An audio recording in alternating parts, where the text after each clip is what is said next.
Yo, it's your boy CT Crusha here checking in. Just wanting to remind y'all to go subscribe to my homie Hoodie Jube for the Hoodie Jube live podcast. We talking pressing topics here for you every night of the week. Hit that ding dong bell to make sure you don't miss an upload. Come join in on the conversation. Help us expand the community. We do a lot of giveaways, give away to a lot of charities, giving away to the local children's hospital. And oh, by the way, if you want a chance to win free NFL tickets, yes, I said that, free NFL tickets, make sure you subscribe and hit the ding so you don't miss a chance to win free NFL tickets. Peace out. What's up, and welcome, Who Dat Nation. Welcome to the best Saints sports talk show in the world. If you want live updates on your New Orleans Saints and also what only straight facts, this is the place to be. Make sure you subscribe so you don't miss out on any of the new and upcoming trending news. Also subscribe so you can have a chance to win NFL tickets to watch your favorite NFL team live in person and won't miss out on any of the money giveaways we do. So now, let me welcome you to the Hoodie Jube Sports Show. Here is your host, Hoodie Jube.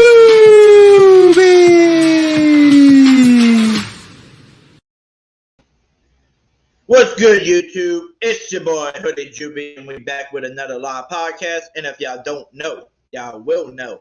There's no YouTube without your boy, Hoodie Jube, y'all. How is everybody doing today, man? Me doing just fine.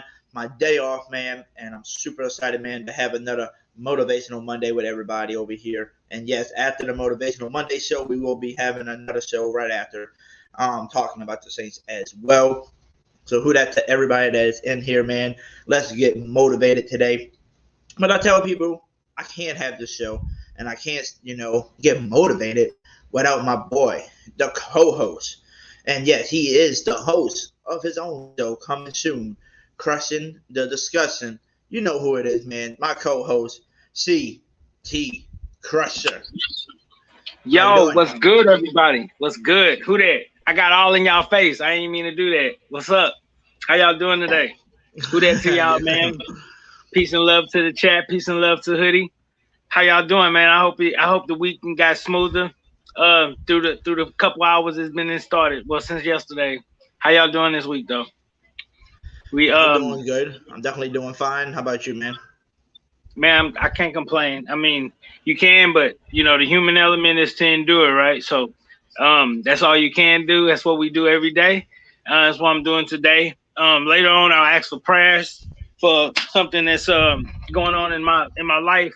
Don't really want to press on it now. I kind of want to get on with the show. Just after the fact. But yeah, everything's fine. I mean, everything's all is well, man. I hope everything's good with everybody out there, man. Yes, y'all already know what it is. Y'all already know what it is. We're trying to get motivated. This week it could fly by, it could slug by, but it's up to you. But it's up to right now to see if we can make a change in it. You know what I'm saying? Let's get it started. It's always a pleasure. Yes, sir. Let's give a shout out to everybody that's in the chat so far. We got Uneducated Sports Talk. He said, God bless you all. Big shout out to Motivational Monday from Hoodie Jube and CT Crusha. Yes, sir. Who that to my man, Uneducated Man. Me and him can make a collide and sooner or later again. We got my boy, Jube. Yeah, I've been kind of weekly with it. We got little young Drew Brees in the building, man. Young Drew. Megan in the building that's ready. So hey, go yo. out and who that to you, Miss Megan. I see you go over out. there. She said she's not feeling the best today. She said she's not feeling the best today, but I figured she was going to be around like she said. So hopefully she feels better.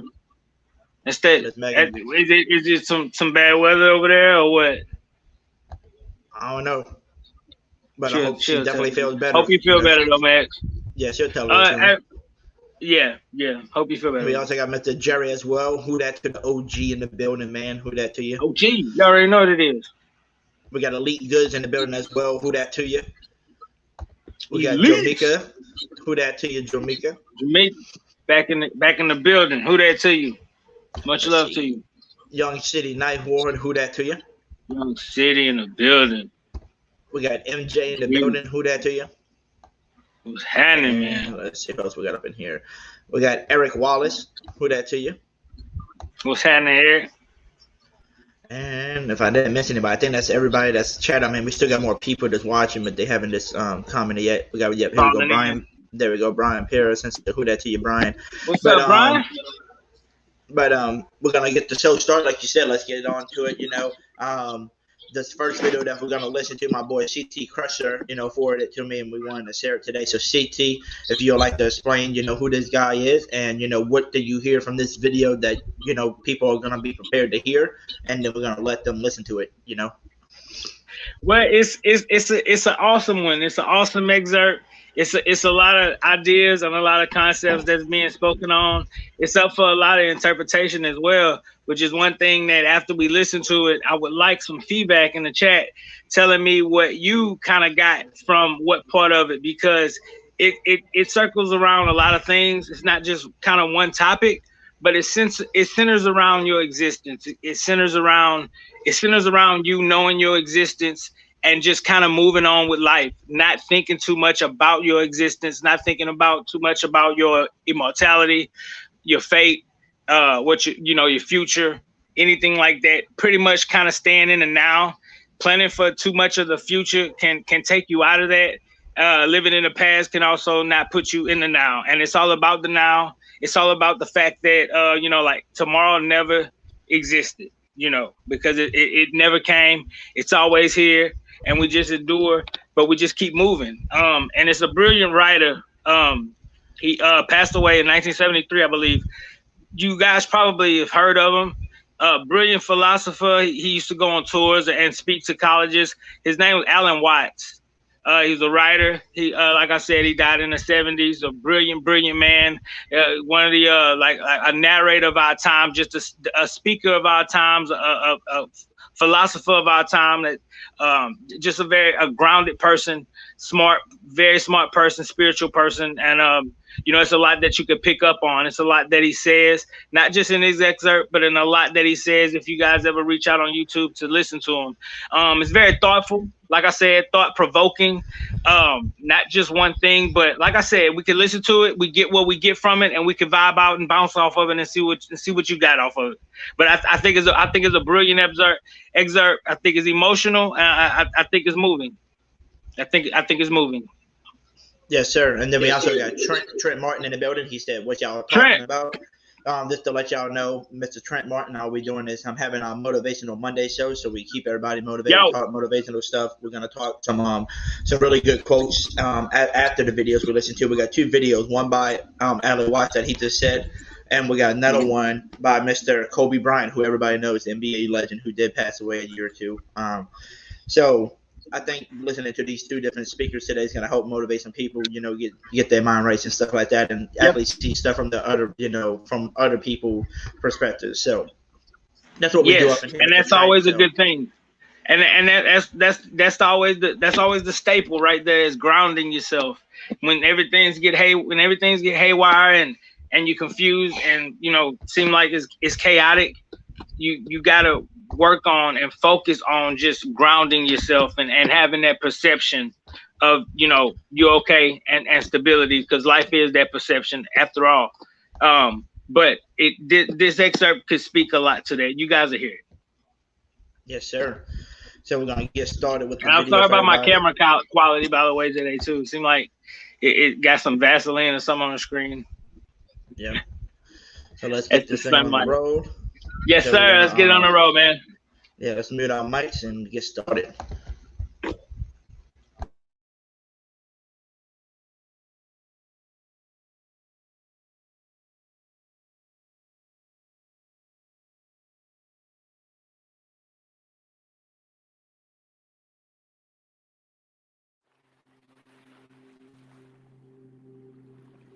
The reason why certain people turn to philosophy, why I became a philosopher, was that since I was a little boy, I always felt that existence as such was weird.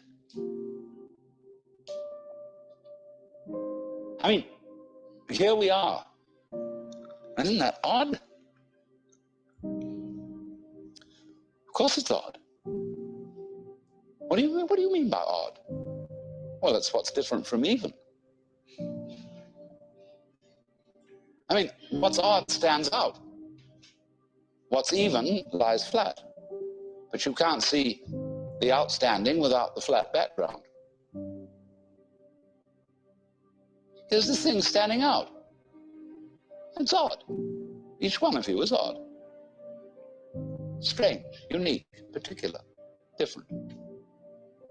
How do we know what we mean by that? Except against the background of something even, that is not differentiated, like space. And so you get this philosophical itch. You begin to scratch your head and think about, why is that so?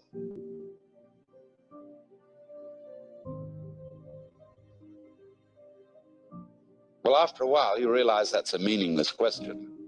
And you ask, how is it so? Well, that leads you into science and other investigations. So you want to know, what is it? I mean, this happening, this thing called existence. What is it? You ask that question long enough, and it suddenly hits you that if you could answer it, you wouldn't know what terms to put the answer in.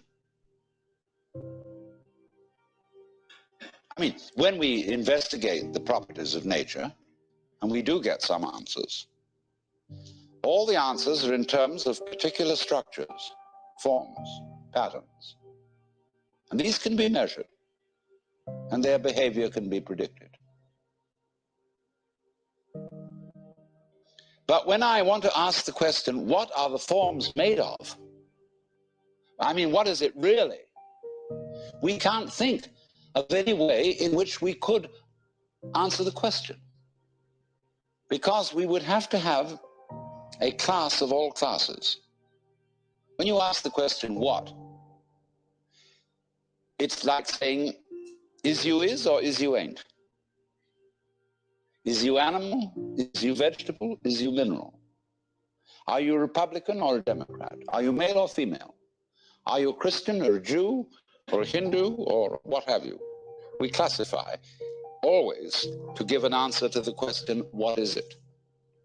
And when you classify, you distinguish an inside group from an outside group. Right. So what we want to know is, what is the group of all groups? Well, we can't imagine what the outside would be. So we can't answer the question. What is it? So the physicists finally abandoned the quest for stuff. And they gave us a description of the universe entirely in terms of form. The pattern, not the stuff. When people ask, what's the word? Yeah, but you can't do that. What's the pattern made of? Surely mustn't there be an answer to that? See, what happens is, when you turn up the microscope, all stuff turns into form. It becomes articulate. You know, the carpet looks like some sort of stuff. But when you look at it under a microscope, you will see the crystalline structure of the nylon or whatever it's made of. See? They want to know, what are those crystals made of? Right? Turn up the volume, and you will find molecules. Turn up the volume, you find wavicles. But we think the wavicles must be of something. But of course they're not. We find substance or stuff totally vanishes. We say, does it matter? What does that mean? Does it matter? Is it important? In other words, does it measure up to anything? Matter comes from a Sanskrit root matra, which means to measure. So from this root matra, we get, going on into Sanskrit, we get the word maya. And maya is generally translated illusion, although it also means magic, creative power. The word illusion, switch over, we get that from Latin. And that comes from the Latin ludere, to play. Let's pretend. that we matter. See, the world is a musical phenomenon. Good music never refers to anything except the music itself.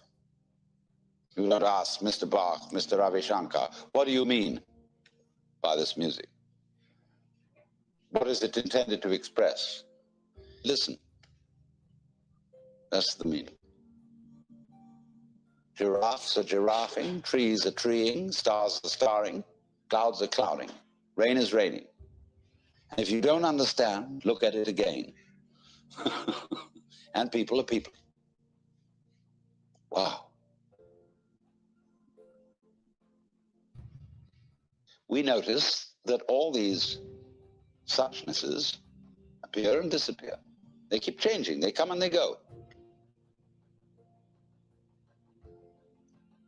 But if you get hung up on your particular form,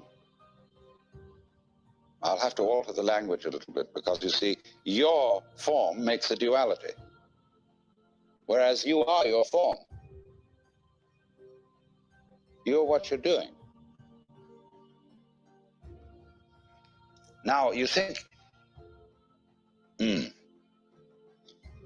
for some strange reason, I must make that go on as long as possible. And therefore, you think you have an instinct to survive. And so the only thing anybody can agree about today, so far as the discussion of ethical and moral problems are concerned, is that we ought to survive. And therefore, certain forms of conduct have survival value and certain forms don't. But when you say to yourself, you must go on living, you put yourself in a double bind. Because you said to a process which is essentially spontaneous that it must happen. And the basic form of the double bind, which is imposed upon all children, is you are required to do that which will be acceptable only if you do it voluntarily. So when we say to ourselves, you must go on, the reason is, you see, that we are not living in the eternal now, where reality is. We are always thinking that the satisfaction of life will be coming later. Don't kid yourself. Which is to say, only suckers put hope in the future.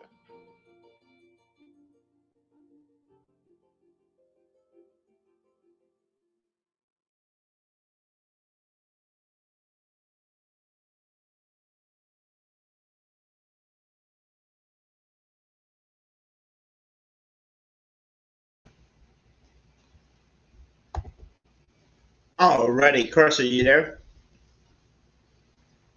Put you on mute, my boy. Sorry about that. You good? Yeah, I thought I hit it. Yeah, man. Yeah, that was Alan Watts. I'm not sure when and where this excerpt was at and his speech was at. But I think it's just very telling to me, man. It starts on one thing, and then it kind of diverts into another thing. But all at the same time, it ends up back at that same premise of existing and not over existing and not overthinking and trying to stay in that moment, because the moments is all that matters. The here and now is really that all that matters. That's what the future is predicated on. It's not the other way around. And you have to stay in that moment to get to the other part. You have, like we say, the journey, it means more than the destination sometimes. And that's what you have to go on and keep going with the motion. I'm not going with the motion, but going with your move and not getting deterred and not being afraid, just not overthinking everything, not reminding yourself of all your flaws all the time, right? Like we do, not reminding yourself of what you can't do all the time, right? Not thinking and sulking and soaking and things that that hurt you and you can't change. You have to get up, you have to move, and you have to know it. Another poignant thing that Dr. Watts said was, you are your form, right? You are your form. You are what you're doing. That means a lot to me. That means a lot to me because I always felt like you have to be in this world the person that you aspire to be, right? At that moment. You got to dress like it. You got to talk like it. You got to know it. You got to think like it. You got to work hard. It's got to be all those things in play, no matter what, right? And it all lines up at the end of the day. But you just have to pay attention to the lines. You have to know what you're doing and stay in that boundary, stay in that lane, and not exist in a part of your mind that it exacerbates reality and puts trauma and anxiety into your mind. Don't live in that state of mind. Is you ain't. Is you human? Is you animal? Is you vegetable? Is you mineral? There's simple things, right? It's simple things. And at one point in time, you just have to understand that it's as simple as that. And you can't overthink it. Your existence is your existence. I mean, I've had personal experiences, which I still do to this day. I could remember back in first grade, second grade, just kind of being to myself, sitting in my desk and having these moments of like, damn, I do exist. Like I am Chad. Like, I don't know if y'all have ever done that. I don't know if that sounds weird to y'all, but I still do it to this day. And that's why the excerpt is so poignant to me, because I can always remember back just being places, just random times, like I do exist. Like, what is this existence? It hurts because depression played a role in my life in high school, and it definitely had its effect on me. So it only got worse in high school with me dealing with my existence, me coping with my existence, me loving my existence, me wanting my existence to prosper. It was always not I love me and I exist here for a reason. It was always, why do I exist, right? Why do I exist? And that's something that's always, and it still troubles me, because some days I sit and say, well, I do exist. And, why am I thinking about this that much? And that's why that excerpt is so important to me, because it says exactly how I feel. And I mean, like I said, it's been times back in my, adolescence where I thought that, and I have these moments, and I don't know if y'all do, but it's just like I get stuck, like, man, I am alive and I can die. It's weird. It's a weird anxiety. And it just reminds me not to stay in that lane. Stay in the lane of you in the now. You are what you're doing. Stay right there. Keep it focused. Keep it moving. Find your goal and push towards that. Not letting anything deter you, and including yourself. Yes, sir. So, Definitely. and I mean, that's the thing, man. Like, we motivate to love and aspire and to teach and to reach and to care, and to hope. But I today, I want to motivate you guys to think. I want to motivate you guys to think outside the box in normal circumstances. Do things that you haven't done before. Get out of that comfort zone. Dive into philosophies. Dive into narrations of Socrates and all of these great Greek gods. Because you might not hear everything they're saying, but you get snippets out of what they're trying to say. And it's probably more applicable to your life than you realize. And, finding yourself in that state of mind where you're not trying to do anything, but listen and relax. You could call it meditation if you like. Some people don't, some people do. But dive into an audiobook. Dive into some excerpts. Dive into some great minds that's talking and thinking, and you get snippets out of that you apply to your life, and it means something to you, and it also can ground you again too. It also can take you from that other side of your mind and bring you back home to where you are grounded, placed, safe, and got a chance to prosper. not in that alleyway that your mind was in. You can, for me, that's what it does for me. When I listen to philosophers and I listen to people speak about existence and what it means, it makes it seem like, it could just be all a show, Chad, and you don't need to be so serious and be so hard on yourself. Yep. Definitely. And But then, anyways, that was my piece. Hope you guys enjoyed it. Feedback in the chat if you got something from it. Yeah.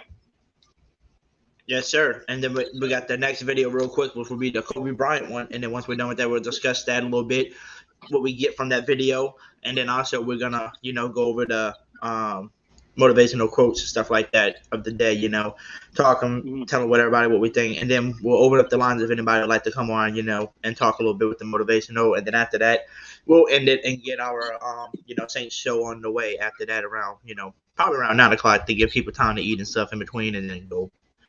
Then we'll hop on. So this one, like I said, is from Mr. Kobe Bryant, who did recently pass away not too long ago because of a plane crash. Man, rest in peace to mama, bro. 2 years, yes, man. Sir. So rest in peace, still, man. So let's get this, man. We're gonna meet our mates again.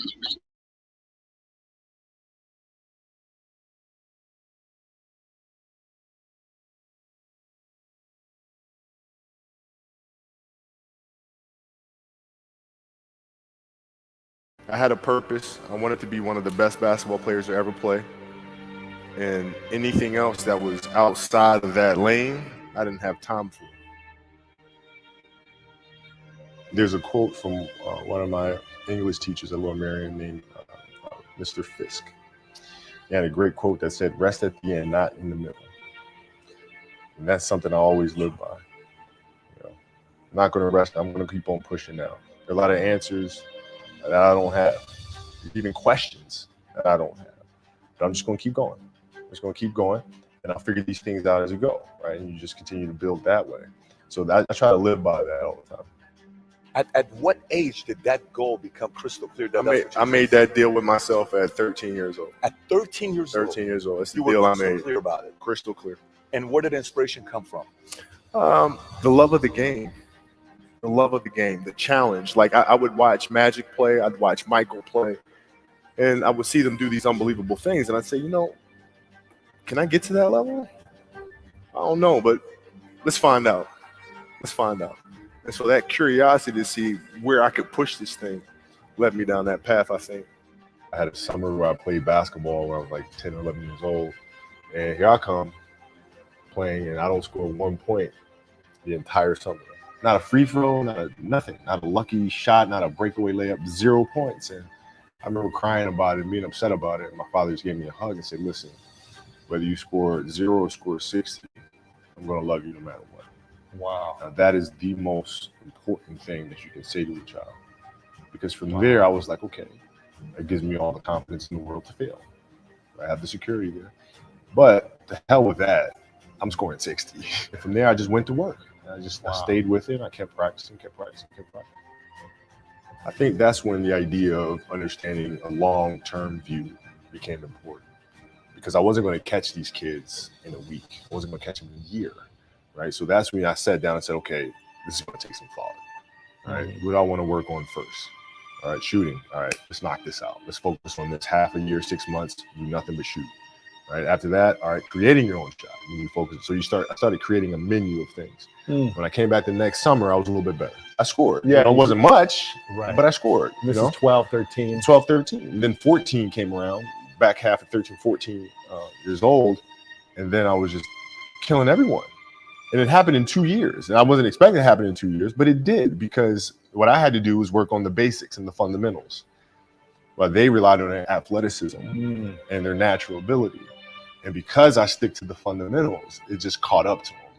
And then my body, my knees stopped hurting. I grew into my frame. And then it was game over. Wow.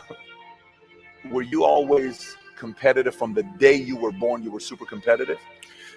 Competitive with things that I participate in. So I'll put it to you this way. So basketball for me was the most important thing. So everything I saw, whether it was TV shows, whether it was books I read, people I talked to, everything was done to try to learn how to become a better basketball player. Everything. And so when you have that point of view, and literally the world becomes your library to help you to become better at your craft. So at 13 years old, I had a I had a kill list. And so, they used to do these rankings. It was Street and Smith basketball rankings. And I was nowhere to be found because I was like 6'4", scrawny, like 160 pounds soaking wet. So I was like 57 on the list. And so I will look at 56, 55, all the way up to number 1, who these players are, what club teams they played for. So when we go on an AAU travel circuit, I got to hunt them down, right? And so that became my mission in high school, is to check off every other person, all those 56 other names, hunt them down and knock them down. So when we played at 13, I would size you up and see what your strengths and weaknesses are. How do you approach the game? Are you silly about it? Are you goofy about it? Are you good at it just because you're bigger and stronger than everybody else, right? Or is there actually thought and skill that you put into it, right? And when I'd play to my weaknesses. I always work on the things during those games that I was weak at. Left hand, pull-up jump shot, post game, right? So I have a strategy. What was really your work ethic like, and for how long did you stay disciplined? Well, I mean, every day. Since 20 years, it was an everyday process and trying to figure out strengths and weaknesses. For example, jumping ability. Now, my vertical was a 40, it wasn't a 46 or a 40, 45. My hands are big, but they're not massive, right? So you got to figure out ways to strengthen them so your hands are strong enough to be able to palm a ball and do the things that you need to do. Quickness, I was quick, but not insanely quick. I was fast, but not ridiculously fast, right? So I had to rely on skill a lot more. I had to rely on angles a lot more. I had to study the game a lot more. And but I enjoyed it though. So like from the time I can remember when I started watching the game, I studied the game and it just never changed. What does losing feel like to you? It's exciting. Why is it exciting?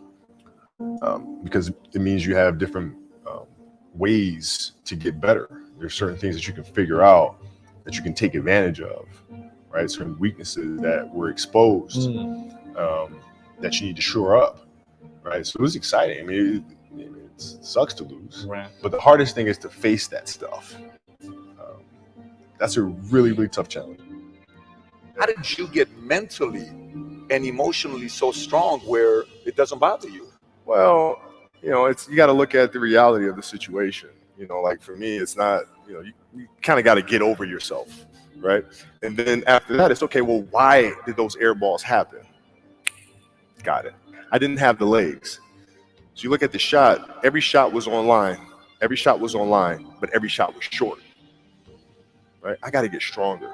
I got to train differently. The weight training program that I'm doing, I got to tailor it for an 82-game season so that when the playoffs come around, my legs are stronger and that ball gets there.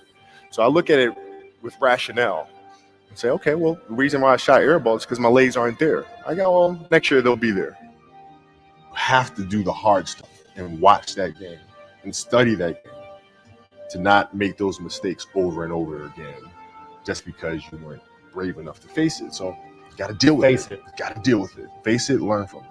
You don't want to have that feeling again, do you? Right? So you got to really study it, face it. And not to say you'll win the next time you face it, but at least you'll give yourself a better chance. Yeah.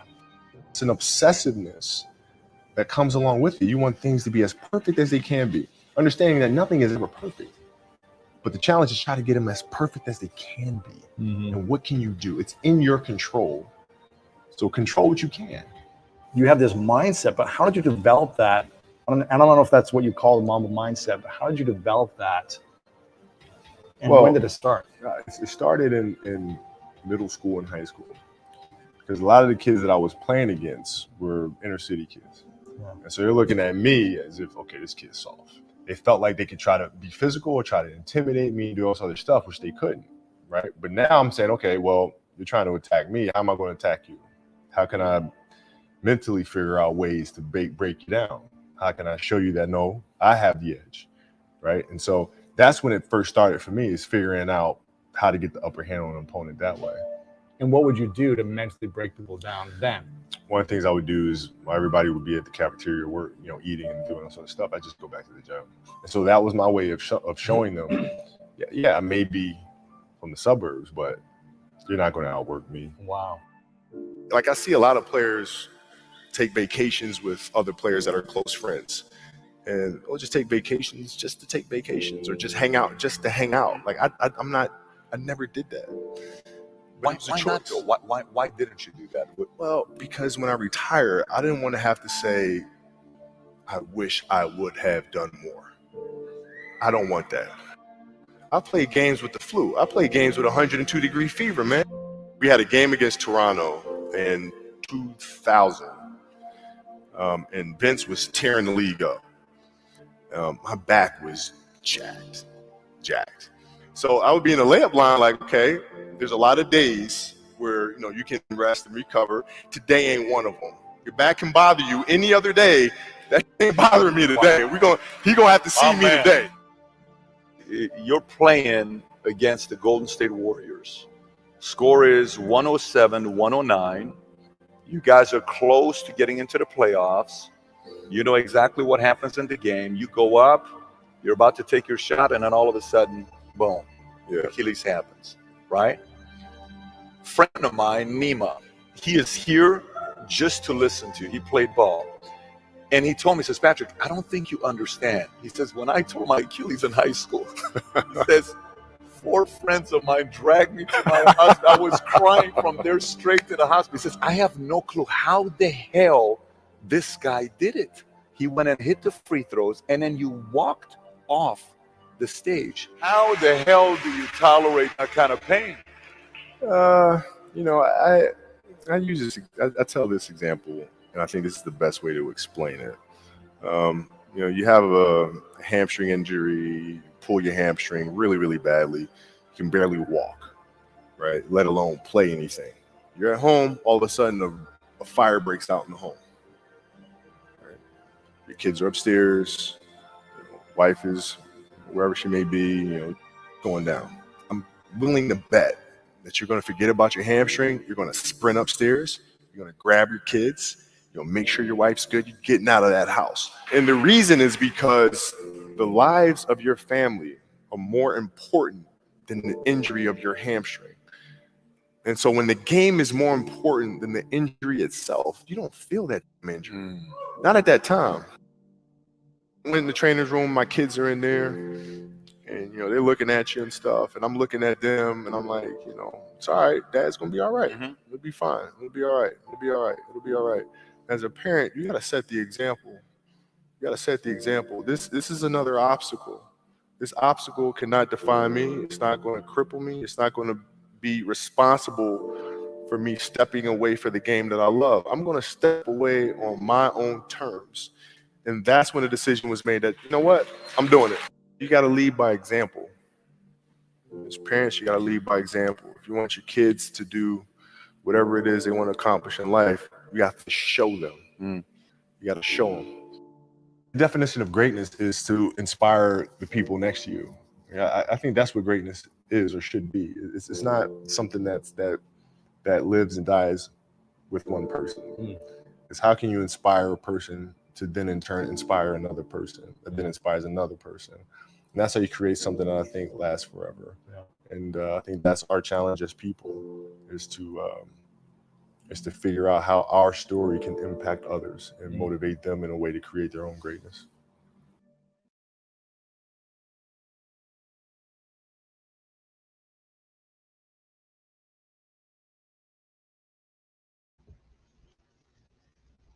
Alrighty, my boy Crusha. You gotta mute yourself again. Alrighty, yo. So Crusha accidentally hit the leave button instead of unmute button, so he'll be right back in here in a second, y'all. But listening to that video, man, that video of Kobe Bryant, man. Yeah, I know people be like, well, I'm not playing basketball, I'm not doing this, but I just like the story and his words that he used and stuff like that, and some of the stuff that he does to explain what made him be one of the best players that you can ever see. in the NBA and stuff like that. And also want to bring back CT Crusher. He's back. He had to only hit the end button instead of the unmute button. Yeah, my thumb hit the X at the top left corner. It closed out the whole window. So what was your thing that you got from this video? Because like me, one of my favorite, part of the basically that video was the Kobe Bryant talking towards the end. My favorite part was towards the end of the video when he says, number one, the injury itself. When you got something that is more important than the injury itself to accomplish, yeah, you're not gonna feel the pain at that very moment. He said, yeah, afterwards, after you accomplish what you did, you might feel some pain, but it was worth the pain. So like he was saying, like, you're gonna so just think of going through, like you said, if you got the house on fire, your kids are upstairs, you're downstairs, the wife is stuck somewhere else, you're going to do whatever you can. You're not even going to feel that hamstring injury anymore. You're going to be upstairs making sure your kids and your family are out there safe. You're not going to feel it. Yeah, you're going to feel it again after everybody's safe. That was one video that I really loved hearing him say that. Yeah. I like hearing him say that caught my eyes too was, they need people, you need to lead by example, right? You want to leave something for greatness, and greatness, he said, it's basically for something to carry on and on and on, and to make people want to follow that, and then the next person to do that. And that's what I'm hoping to do on my channel, is to make greatness and get other people to do a podcast like me and be able to take their money that they make and, to take care of other people, and they want to keep doing it. Everybody want to help, and then eventually the world's going to get into something great, right? So I feel like we can definitely do this on the channel. So that motivated me hearing what he said about that. And I think there was one more thing that really caught my eyes in that video. I'm trying to think of the part. I think it was the part where he said something about. So I already said the greatness. The lead by example that I just said out my mouth. Like he said, especially being a parent, you want to lead by example, right? And this is nothing going towards my parents, right? I love my parents to death. They helped me, they showed me how to be a hard worker, and make money out in this world. That's what you're going to have to do to survive in this world. But they never showed me how to just, be a talker, how to be a podcaster. They didn't want to start the YouTube channel when I lived there, with them, because, they said, what is this going to do for you? And I went out my way and took what they taught me of working and making money and use that to my advantage to start my own show, to get at my own place, getting better internet so I can do something that I truly love. And I think that if you want to, like, whatever your kid wants to accomplish in the future, whatever somebody wants to accomplish, you can do it, and they can do it too. You just got to lead by example and show them the ways of doing it, And one of the quotes today that we will be looking at later is going to kind of come on and add on to this, and that is, do something, but make sure you're happy doing it, and that's why I tell people I love what I'm doing with this channel. That's why I feel like if I grind this and work my butt off for it, and going through the pain for some stuff, you might go a day or two with no subscribers, you might go a whole month without no subscribers, but as long as I keep pushing out, we keep doing this, and you fight through the hard times, eventually at the end of the tunnel, you'll see that, bright sunshine out there, and we finally made it. And I feel like I can do that, and felt like we lead by example and stuff. So no doubt. What were some things that you think you caught from the Kobe Bryant when he was talking? Did anything that kind of caught your eyes? A couple things. Just the simple fact of how he interacted with his teammates, how his competitive energy, it never died down, man. His work ethic, all Kobe Bryant career, even after his passing, that's all you hear about is Kobe Bryant work ethic. Is how he worked at the game of basketball. A lot of God-given talent, but a lot of work, a lot of overtime, days in and out with people not there, people not looking, working on his game. That translated into the game. That greatness, you seen that greatness take shape and take form. That was the origins from being alone, right? Being by himself, working hard, going over his jumper, going over the fadeaway. You know what I'm saying? Making sure he okay. His cardio. He always was on top of that. Kobe Bryant was a phenomenal athlete, but he was a phenomenal worker. Like that work ethic. That's like, it doesn't matter what you do. That work ethic is phenomenal. That's exceptional. That's what you need. And that's what Kobe Bryant was. It's a legendary work ethic. A legendary work ethic. That's the only way the great ones make it, with that work and putting in that extra work.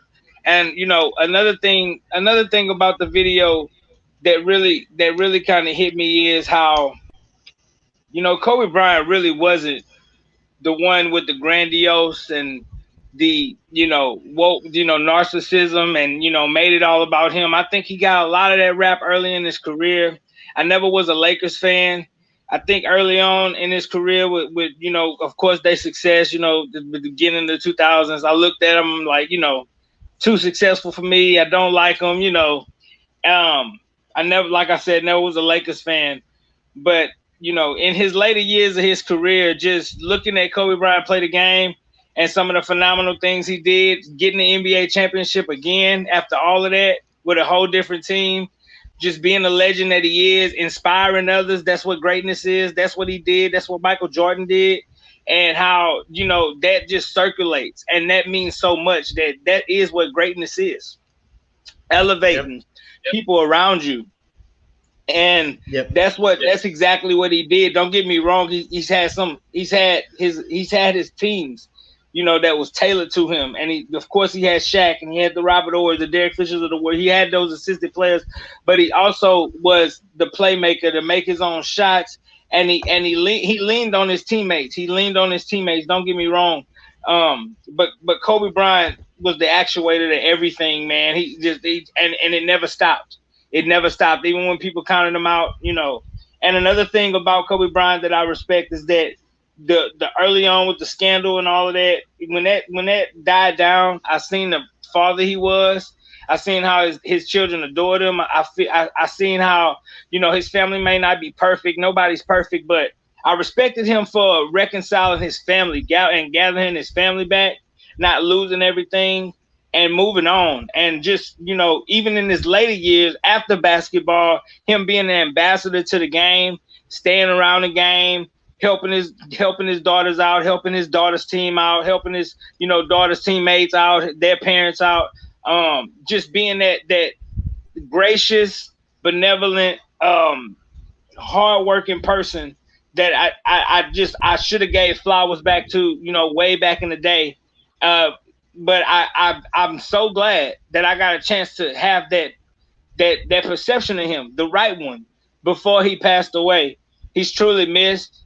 I don't know if y'all seen the Kendrick Lamar video, but he does a couple, the Hard Part 5 that came out a couple weeks ago. I don't know if y'all don't know hip hop, but if y'all seen the video, y'all would know. He does some deep fakes to some famous faces, and one of them's Kobe, and he kind of speaking in Kobe terms, like he's rapping as if he's Kobe Bryant, and he's saying, everything he did, it transformed the way people think of basketball in this age, and it also changed curriculums. It also changed how people educated ones, because he was so great at basketball. He's truly missed. He truly missed, man. He's truly missed. What he was beginning to do for the game of basketball and for his daughters is it's amazing. I just wish I wish it would have came to fruition. Yes. Hey, but rest in peace, Mamba. And another thing that caught my thing too, that kind of made me tear up a little bit, was the fact that when he says that he went, and when he first started basketball, he scored nothing, like 0 points. And he remembered breaking out crying over it just because he couldn't do nothing. He felt like he wasn't good. And the dad picked him up, hugged him, and told him and gave him a kiss and everything, told him, it was like, hey, man, guess what? I don't give a damn if you score 0 points or 100 points.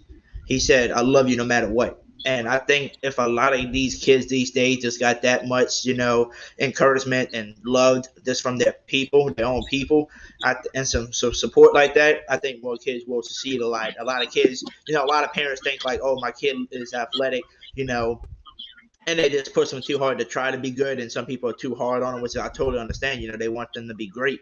But at the same time, if you just show the love and tell them, hey, if you mess up or this and that, it's Yeah. cool. I'm still gonna love you no matter what. I think people will start being more like, okay, cool. I got a few times to fail, but I know if I do good too, he's gonna love me as well. So I'm gonna do whatever I can to bounce back from certain stuff. And that's what Kobe took that when he took that from his dad and just went on and look what he became.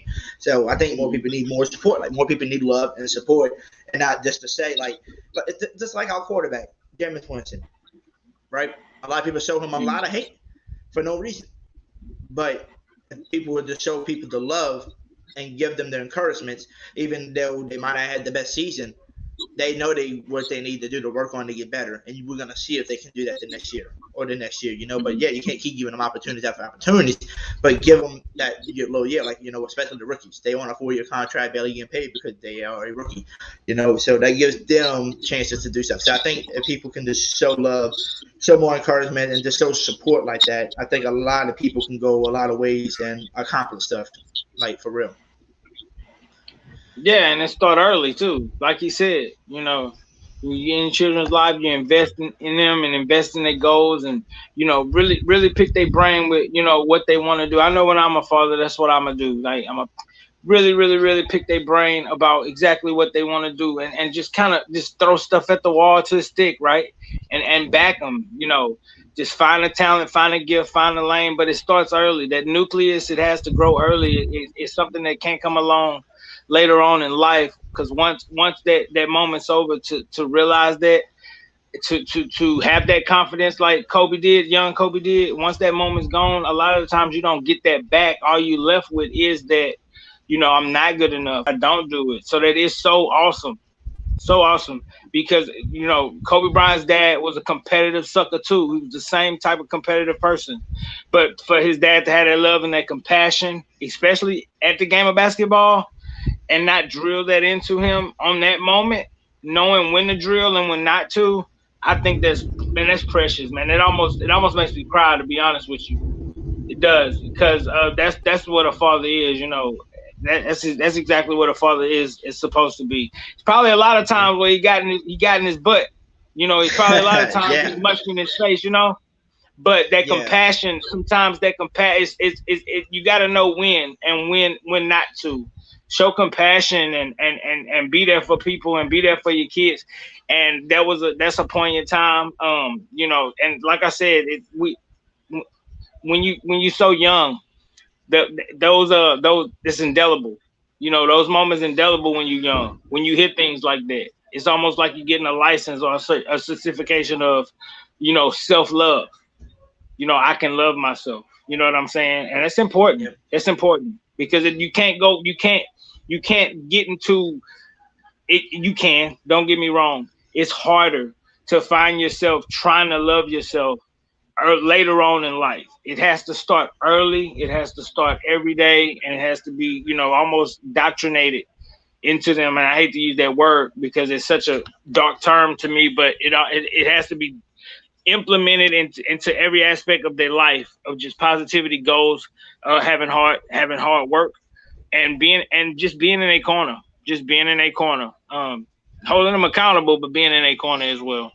That means a lot to children, Yeah, because I feel like, because I felt like this before, like I said, I love my parents to death, but I felt like sometimes I just felt like I didn't get the right support. So I just went other ways, doing things, like I'll tell my parents still today, just think I'm 26, about to be 27. I'll tell them stuff that I'm going to, what I got planned, what I'm planning on doing. And they'll look at me, and some things be like, okay, yeah. And then some things they look at me and they like, don't even do it. That's stupid. Or, like this and that. Like, I'm thinking like, why don't you just be right behind me and tell me, hey, that's why I like it. Okay, cool. She said, hope this works out for you and just have the support. And when I do it, if it doesn't work out, guess what? You got my back. You're there for me. You're my parents. Don't try to down what I'm trying to do. Because people do that. Some people do that. Some people got friends, who have really good friends who don't down you like that. And then you do have people who try to down you for some reason. Like, you do have friends like that. And I seen that too. And I know my boy, J Dog, right? Yeah, I seen him in the chat. Yeah, I seen his, and on Twitter. Yeah, on Twitter too, right? I seen J Dog's YouTube video the other night. I was just catching up on some people's YouTubers, all the small YouTubers, and was listening to J Dog, and he had a friend in there trying to act like he was supporting them, but at the same time trying to act like he was trying to down them to stay out of people's, chats and stuff. And I told him, I said, bro, you don't let nobody control your life. You don't let nobody do this and that. You come on my show as much as you want and talk. I don't give a damn on any of these other people that you are going to calling you annoying. I said, but did we ever say you was annoying on my show? No. So you come on, you do whatever you want. Screw everybody. Don't worry about it, And then one of the guys, I forgot the dude's name. I got to go back and look at it. This dude was a live podcaster. He does his own live streams too. He popped in that dude's dude. He was like, you supposedly this dude's friend, you J Dog's friend, but you acting like, you control it. And this was live? Live. And I went to watch this video. When I went and watched this live. So I told J Dog we need to talk soon. Come back on my show and talk with us before he can But yeah, I was so sad when that other dude went in there and started talking. Like he acted more of a real supporter of my friend than what his real friend was, and it's pretty sad that people. And I think those type of people that are in your life that are talking negative like that, you shouldn't keep around. Keep the one that are positive and vibes and wants you to be there with them, and want you to keep doing this and doing that, and going to support you every step of the way. And even if you do mess up and let's say your friend just didn't really want you to do that, but you did it, they're still there for you, to support you, just in case you fall back. No matter what. That you tried. Yes. So, that's what I'm saying. I love all that. I love what Kobe said in the damn videos. Like I said, there's so many different parts you can listen to of, and you can think of, like, you remember the part where he said, Kobe Bryant literally said, the other people were more athletic than him, more people with that. But when he crafted the game to get better, he was better than those who were more athletic. Well, I was like, okay, bet. And then he said when he got further into doing stuff, and when he the high school, whatever, they knew they were better than him, and they would try to downgrade him, and try to find different ways to beat him. But the way that he beat them was when they went to lunch or they went to break time, and they out there chilling. He's out there in the gym working, getting better, and that's the way he beat them. And I said, dude, that tells you so much. It's like how, like, remember when we was listening to the Eric Thomas speech that one time, and he said Emmitt Smith, running back that used to play for the Cowboys, won the damn Super Bowl. He said, I won a Super Bowl. Now I can take a break now. And he rested the lift bar for like 1 second and went back to work and just kept going. Even though you want to, you're going to keep working out. You're going to keep doing whatever you can to get better. And I like what Kobe said at the end. And this is what caught me. He said, why didn't you take the breaks? Why you didn't do this, and why you didn't take vacation just to take a vacation?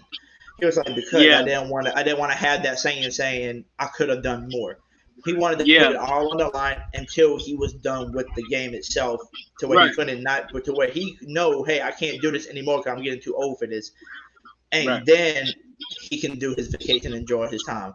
And I think that's really nice. Like, some people do need vacation and they get away from stress and stuff like that. But guess what? You would never have to get away from stress like that, and you would never have to take a break from certain things if you're doing something that you truly love to do, and something that you really accomplish on doing stuff, because there's nothing hurting you. You're doing what you love to do, and then once you're done, you can take your vacation and do whatever you want, relax, or whatever. Like me, I take breaks from my channel sometimes because I'm tired as hell working 2 jobs. But if my channel grows big enough to where, hey, Hoodie, you don't have to work no more, and I'm just making enough money to do whatever I want to do on my channel with my giveaways plus paying my bills and stuff.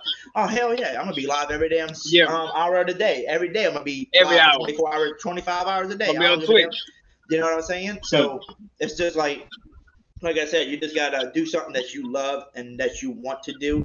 Don't do it just because of all the money, because at the end of the day, people that I work with all come in here. I'm like, hey, how y'all doing today? They're like, yeah, it's shit. Oh, yeah, it's a bad day. And I'm like, why? And they said, I just don't want to be here. And I'm like, why you don't want to be here? And I said, I'm just here to make money. And I said, well, why are you here then? I said, you need to go somewhere that you love to be here. I said, me? You hear me out. You hear me out. I'm always energetic and going crazy and being goofy at work. And they're like, yeah. And I said, you know why? It's because I love my job here. I love entertaining people. I love talking to people in front of them. That's how I get my cash. Everybody wants to know how the hell you make more money without upselling stuff and making people buy alcohols and this.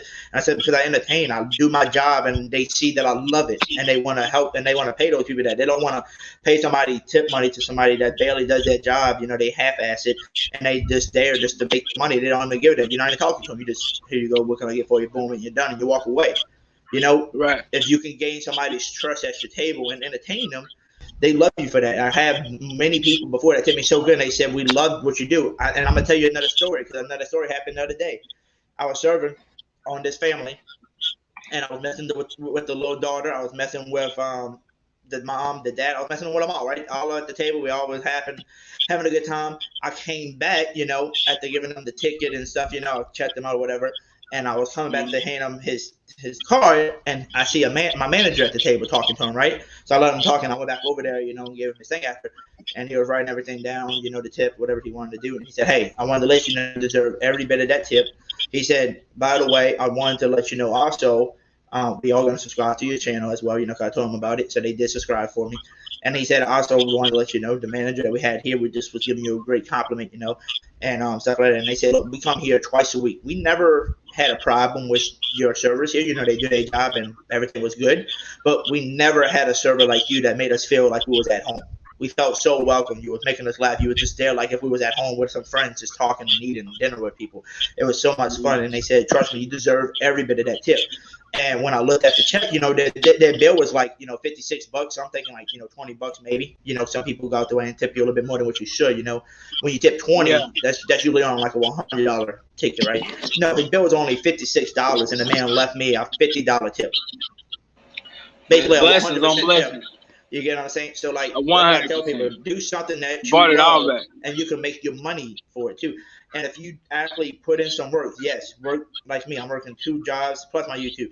If you just work and just do some jobs that you're okay with to make your money until you can do something that you really love, I'm telling you, it's gonna be so much better if you can actually make more money than you ever thought you could doing something that you love, because you can craft that and make it better and better. Like Kobe said, you can craft stuff and get better and get better and get better. So good. And like he said, let's say you just love cutting grass. I heard this story. Let's say you love just cutting grass for a living.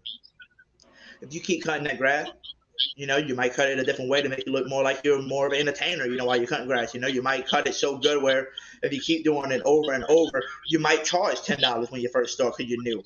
But eventually those people are going to be like, hey, I know you charging me $10, but this shit is so good, and we never had nobody cut it that quick enough, this damn good. Right. This entertaining, the way you cut it look like you're just having a good time, man. Dude, look, here, I'm going to start paying you $50, because we got people that charge us $50 before, or $40 for per yard, but you doing it for 10, and look how good you're doing it. You deserve this. People are going to see that, and you're going to start making more money because of how good your craft is and how good of a and how much you really love your job and you put into it, and they see that.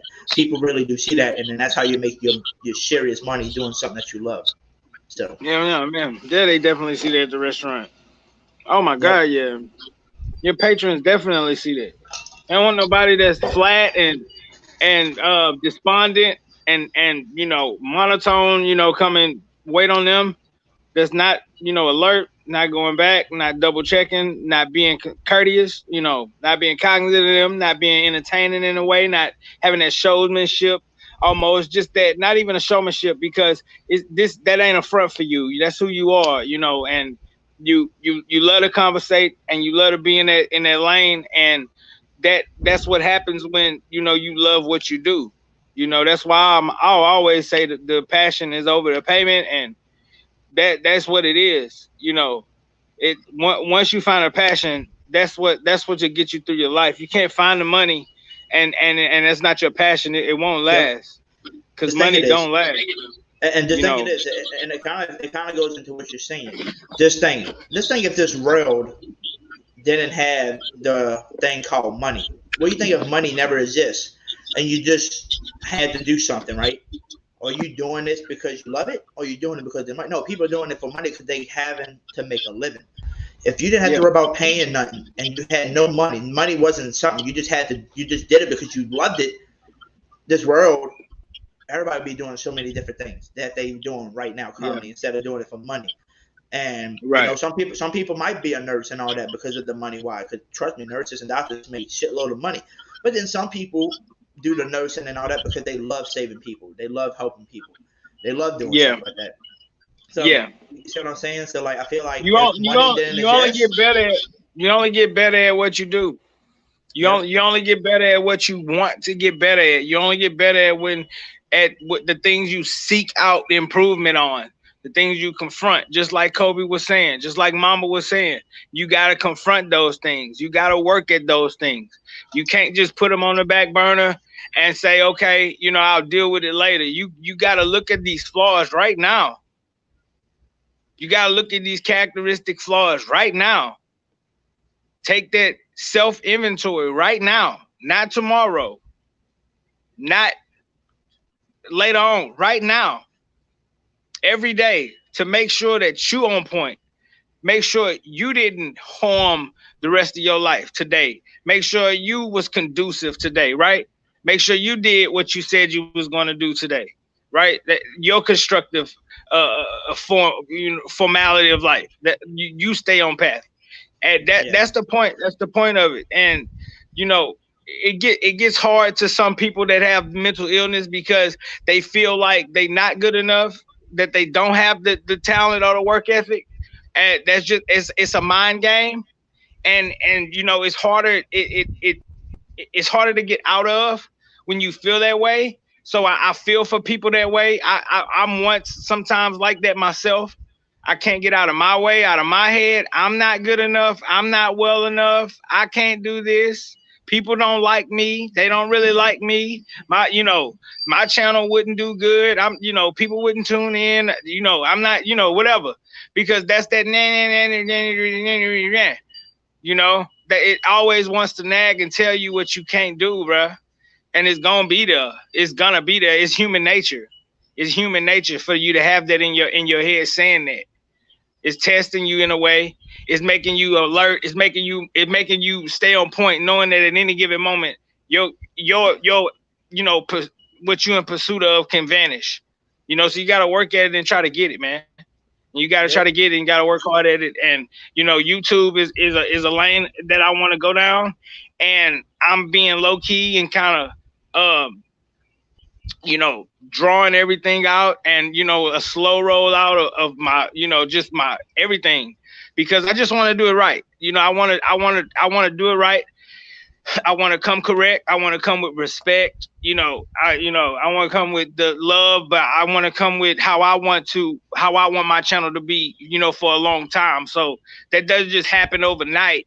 It doesn't just happen over 2 weeks. And if it did, then it probably wasn't worth it, especially in my shoes, because, I'm very, meticulous, and, I'm a perfectionist. So I want to get everything straight and everything exactly how I want it before I roll out to my endeavor.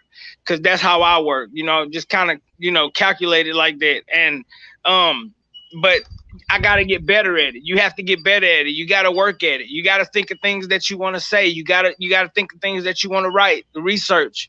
You got to have informative and edifying information for people, and data, and being entertaining and being silly and being witty, but at the same time being accurate, being smart, giving you information that's true, that's facts.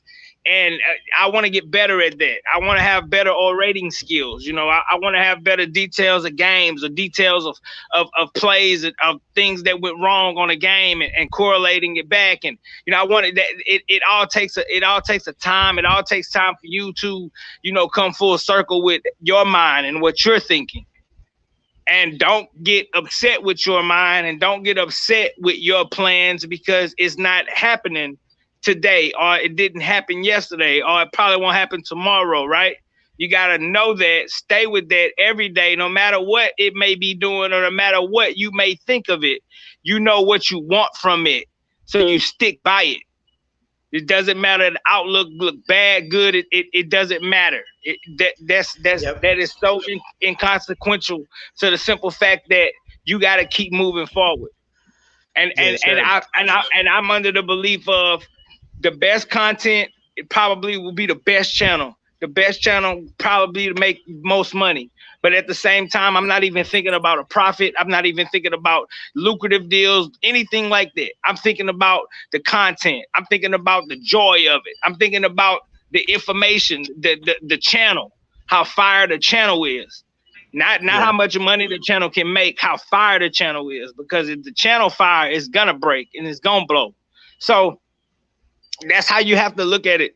And, if you can, because sometimes in life you have to do things you don't want to do when you have children and you have bills and you have obligations and stuff, so don't get me wrong, you have to work.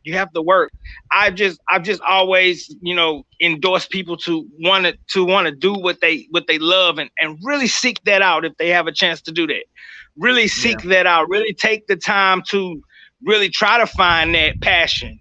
It might be something that, you let go of as a child, as a teenager. It might be something you failed at a long time ago that you didn't pick up again. It might be something that is right in front of you. Sometimes when we look for things and we ask, what do we want?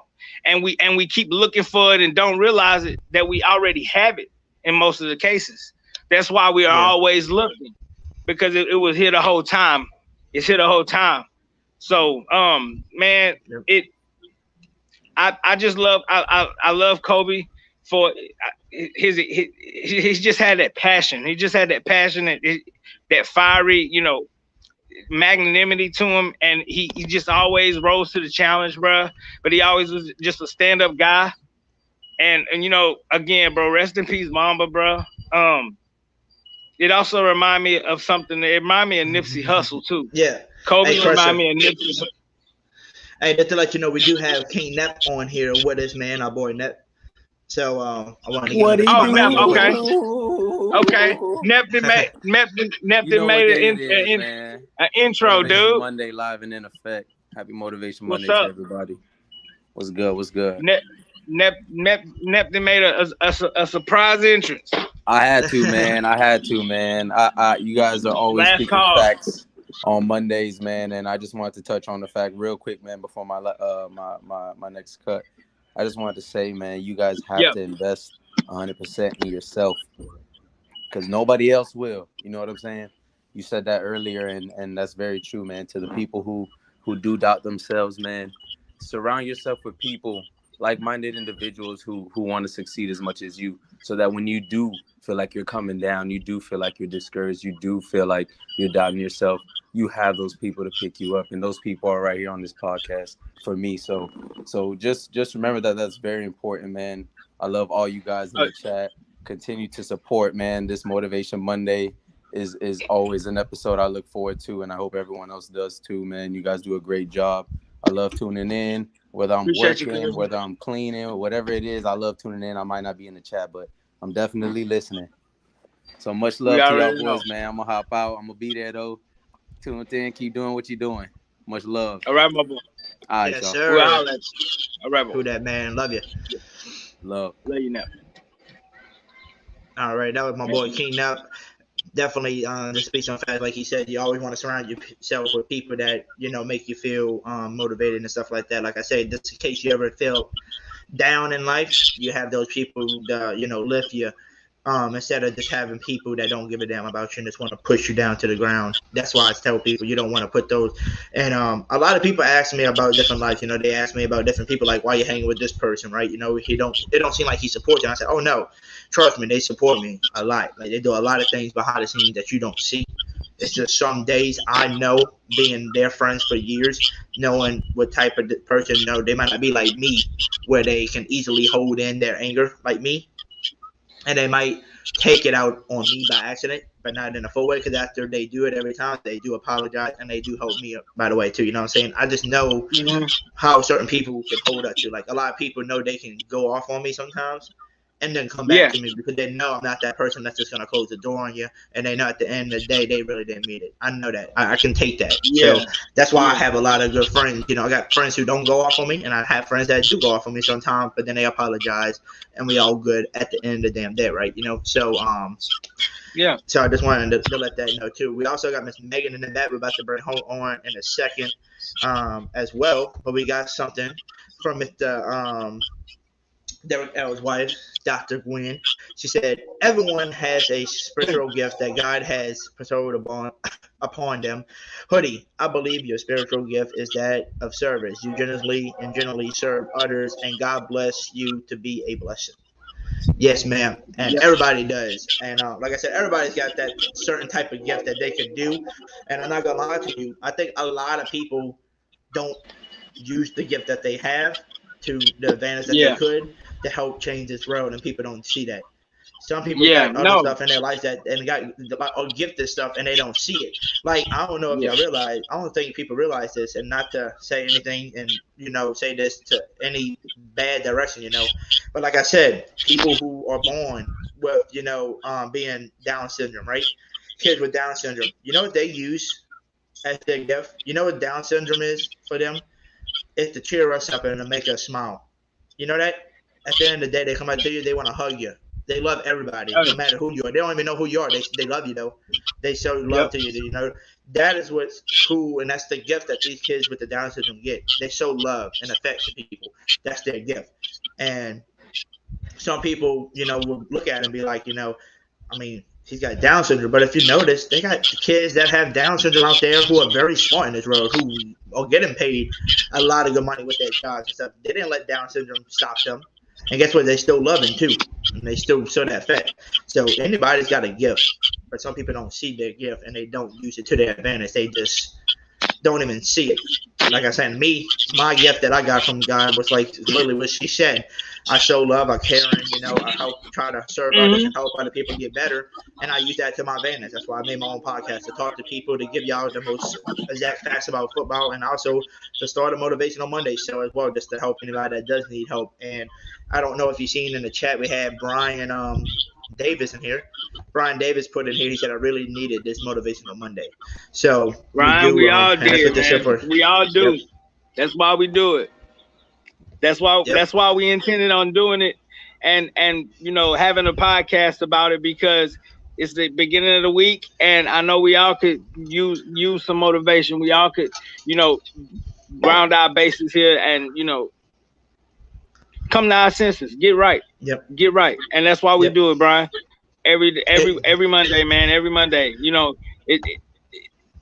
we here, man, because we need it just as bad as, who we intend on, the audience is. Yep.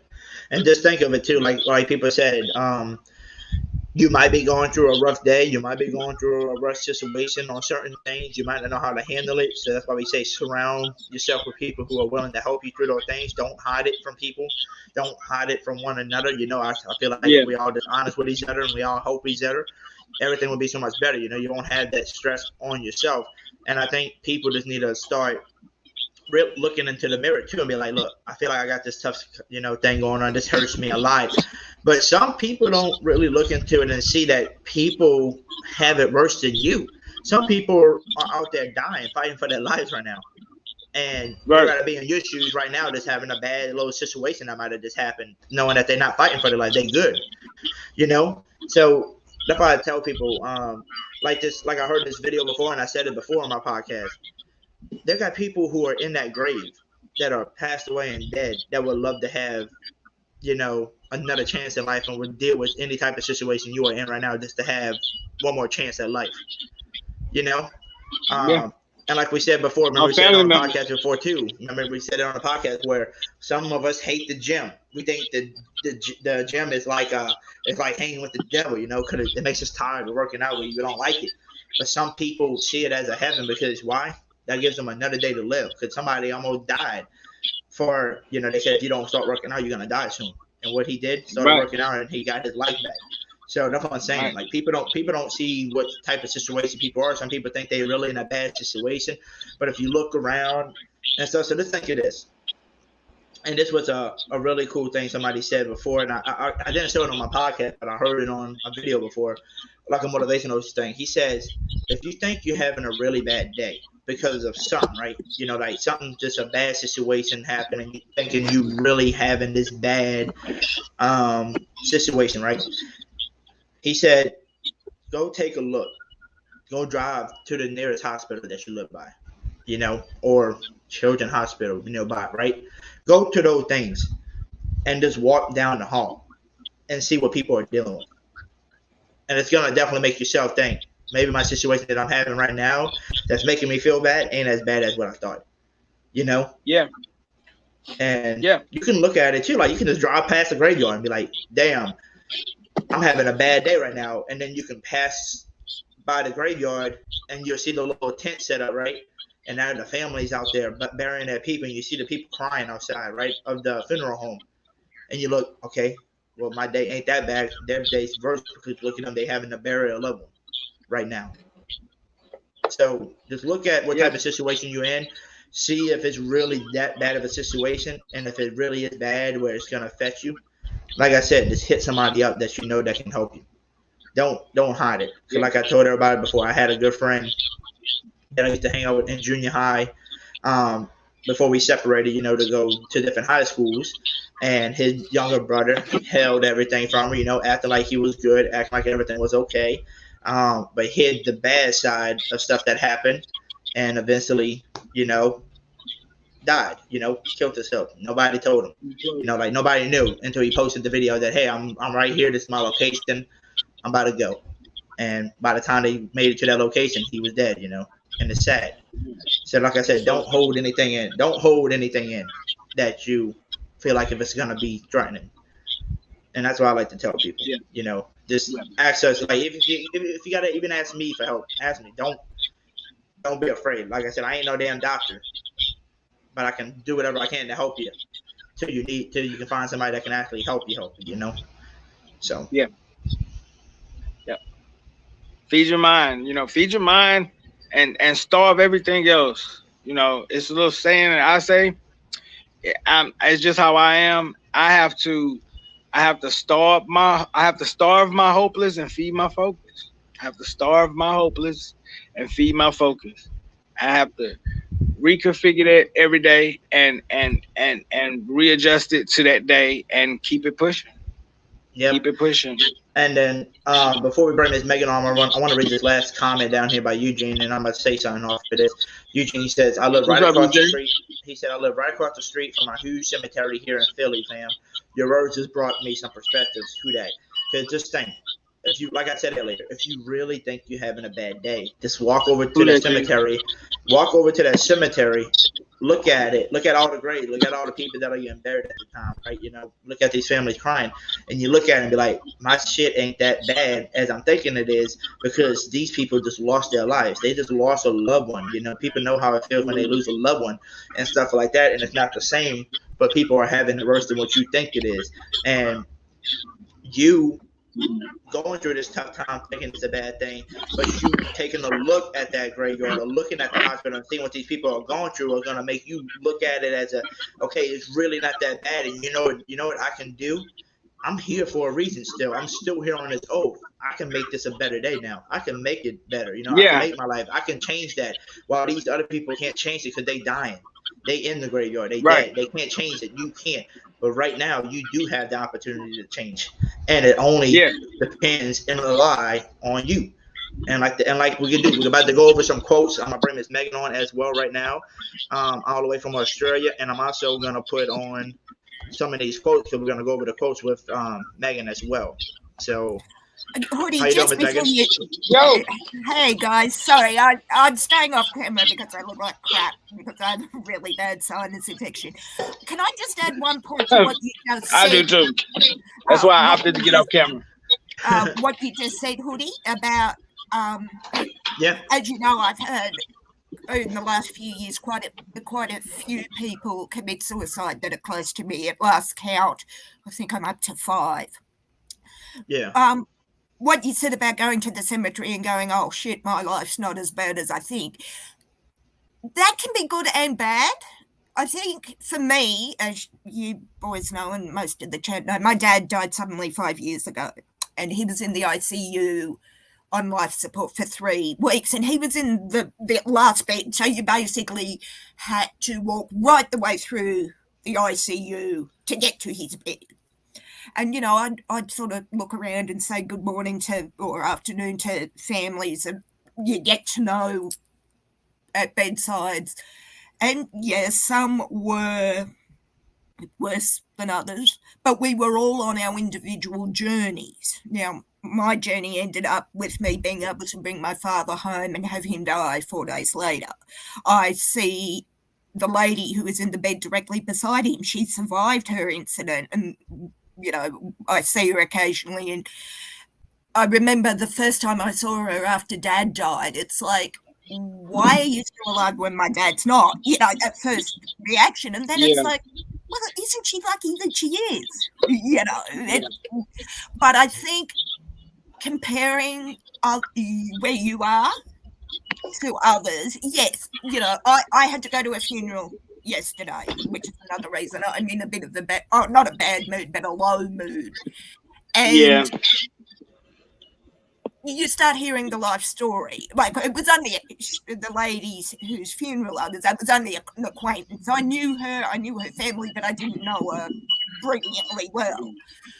And you start hearing the story and you think, naturally, oh, well, yeah, she was really sick and she had the worst form of cancer or whatever, and I shouldn't feel this way. But I remember a discussion I had at our family reunion, which was the first time I really sort of was dealing with Dad's death, with a cousin of mine who had major spinal surgery, and, you know, she was in a bad way, and I said, oh, I shouldn't be complaining. I'm okay, you know, compared to you. And she took me aside and she said something that I think I needed to hear at that moment.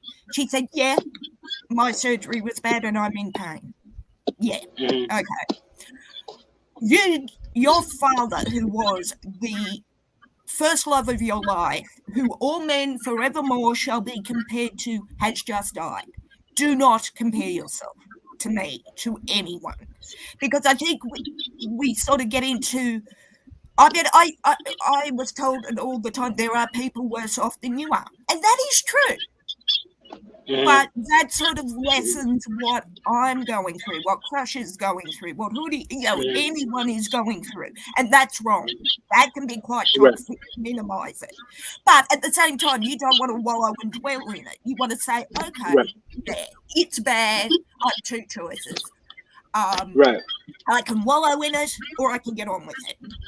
I chose, and it's a process. I loved what you were saying about your channel, Crusha, about your need to want to get it perfect. I'm a perfectionist. I'm also a writer. I've been writing a book for 25 years because, well, you know, you're right. Oh, that's crap. Again, that is a good way to be, wanting it to be perfect, as I know you do, and it's going to be brilliant, Crush. I can't wait. Subbed up. Thank you. But again, thank you, man.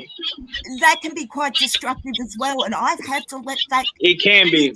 Yes. You know, I hate if anything is not like if I make a mistake on a piece of paper and I've written 3 lines on the piece of paper and I've had to cross something out. I'll tear the paper out of the notebook. Yeah. Because I can't stand that. But I've had to let that go too because it's quite destructive. I heard a great quote about perfection. I think it was on Instagram. I can't remember where I heard it, but it's overrated, unachievable, and a waste of time. Now, what the person was saying is, you can aim for it, but you're never going to reach it. You have to, as I said in the comment to you, Crush, you have to give it your best shot. And even if you don't think it's perfect, and I'm not going to start singing from Frozen, but you have to let it go and just put it into the world as good as it is, knowing that you've given it 100% or maybe 105%, and just let people say what they want to say. So it's the internet. They're gonna say what they want to say. Look, you know. And you know, I'm a perfectionist and I can't get anxiety over picking and choosing things. I get anxiety picking clothes, Jesus. Again, I have to take a few minutes, which is why I'm not on camera today. Exactly. Yeah, so it's one of those things that I'm not trying to be maybe a perfectionist. I just want to make decisions and prove the things that I want to represent my channel. That I know that this is my one time to try to get that right and to send that brand logo emblem. Is it the one time to get it right, Crusha? Because one thing I've learned with my mental health since my father passed away is it's a process.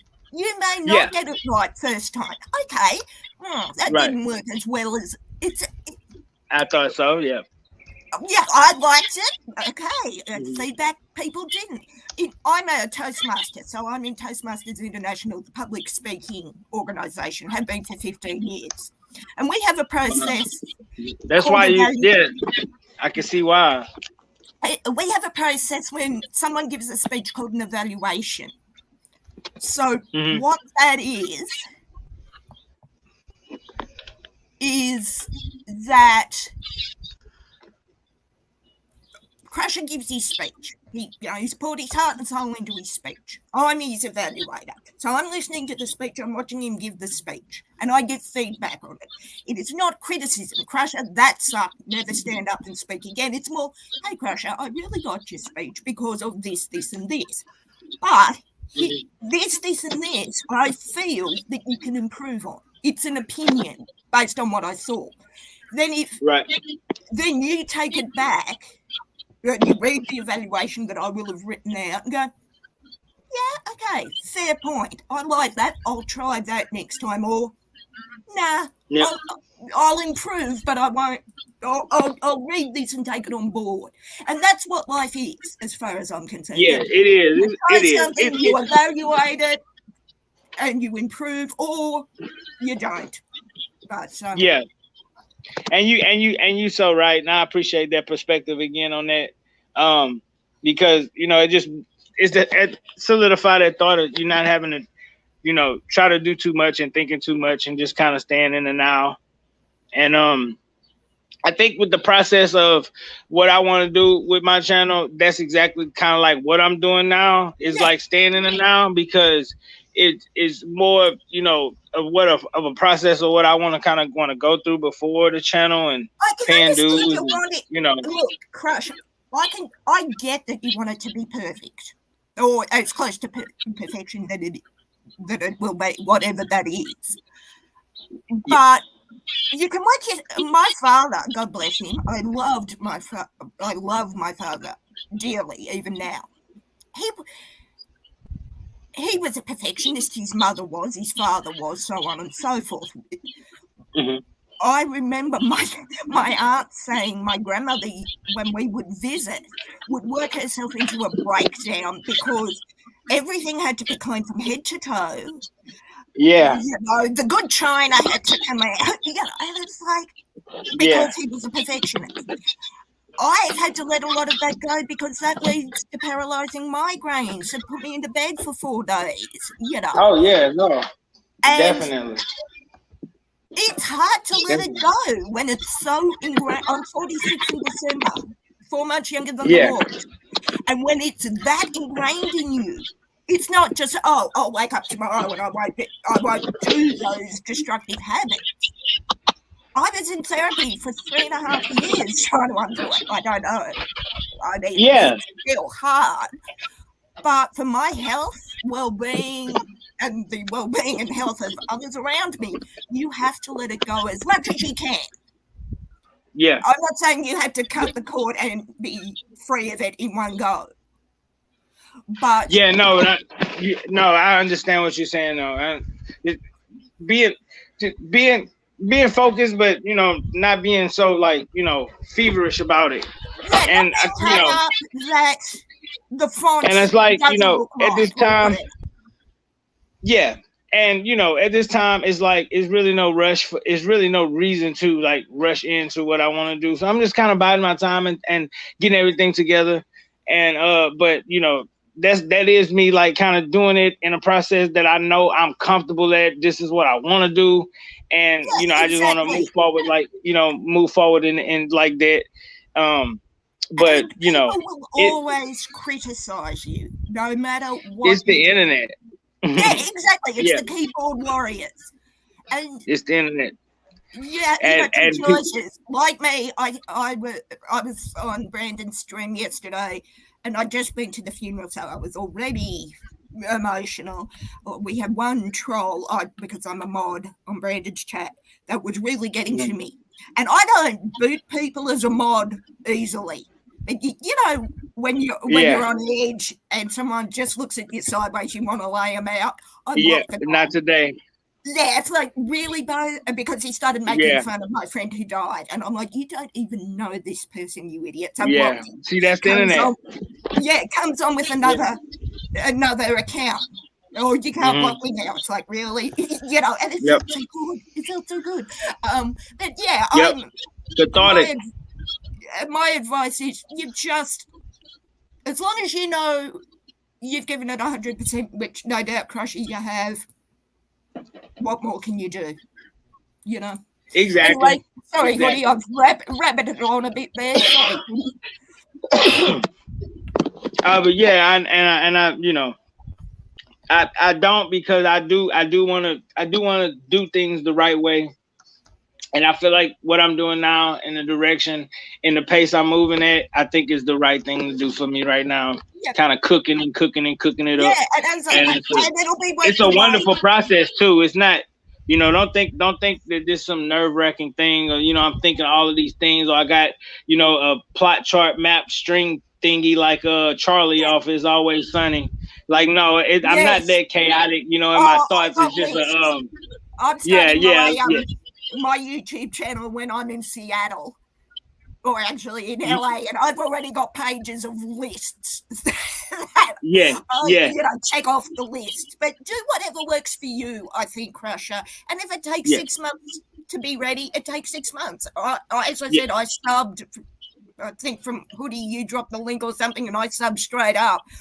I appreciate you, man. You always showing the love.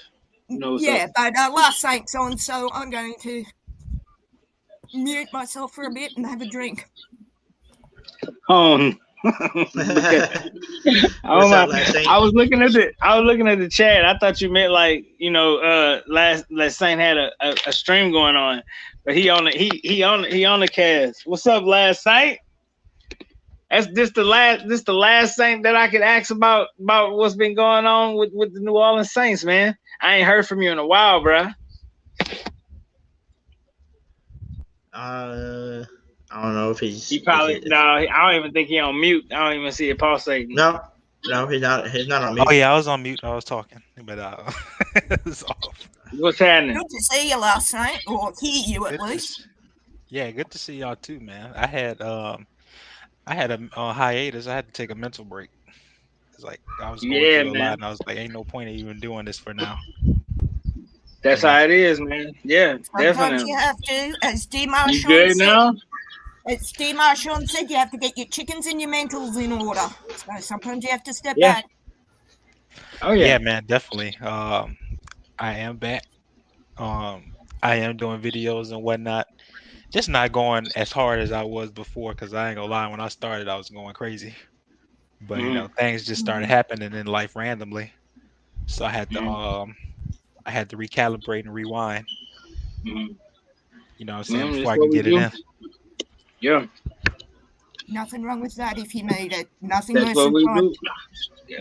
than trying to do stuff when you're burnt out and over it. Trust me, I know. That is me today. Right.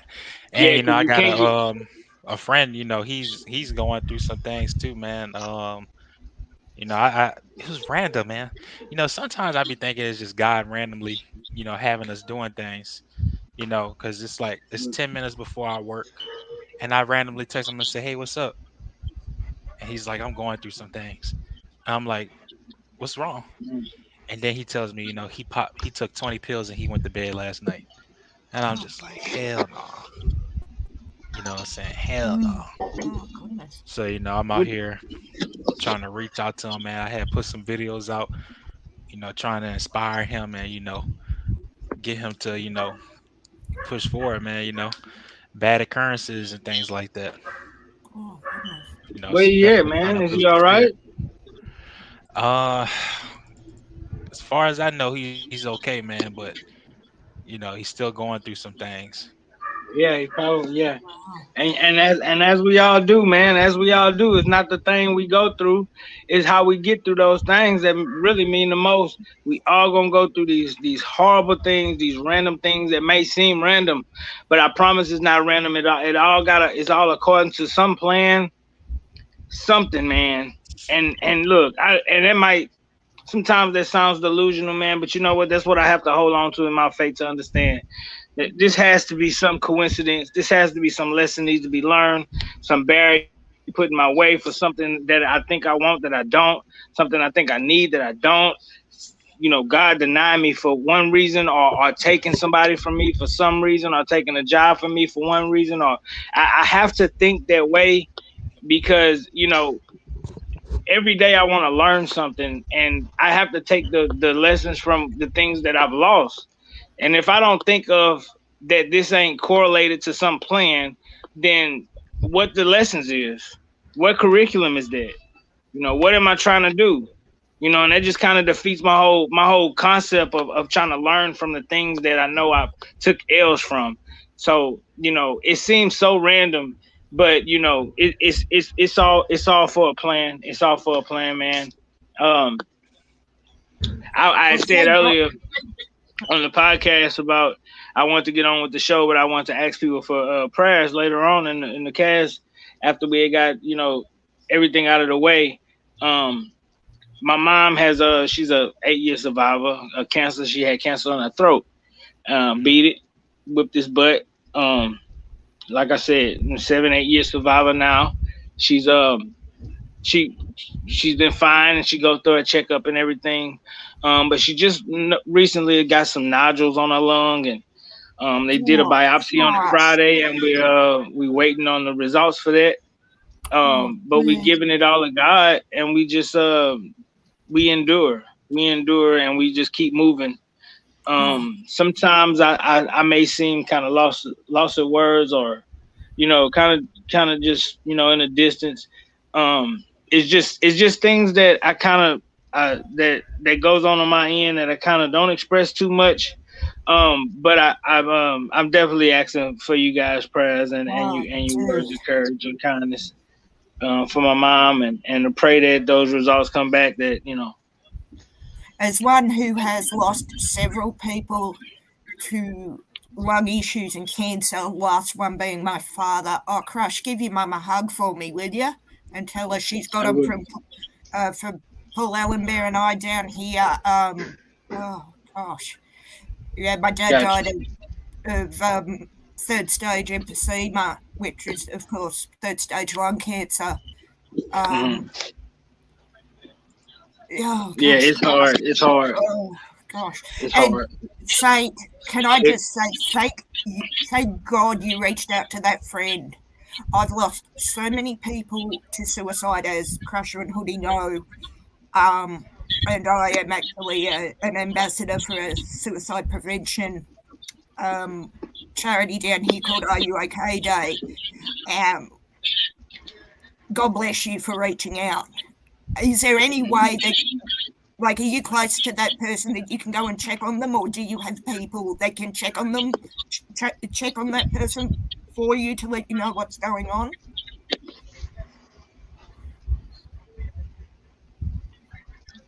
You talking to Saint? I'm talking to Saint.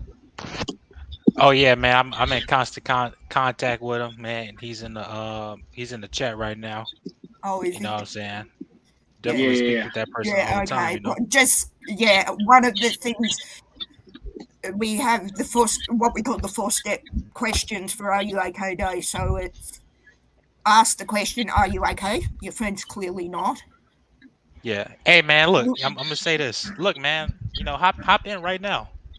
You know what I'm saying? This is designed for you. You know, if I would have never texted you, man, I don't think this would have led up to, you know, this is perfect. It's like the stars aligning, man. Yeah, and if you think it's just too many people listening and it's too delicate, and you kind of need one solo ear, bro, I'm here, Hoodie here, Meg, like, just talk. Yeah, I'm here in Australia. I have lost far too many people to suicide. Man,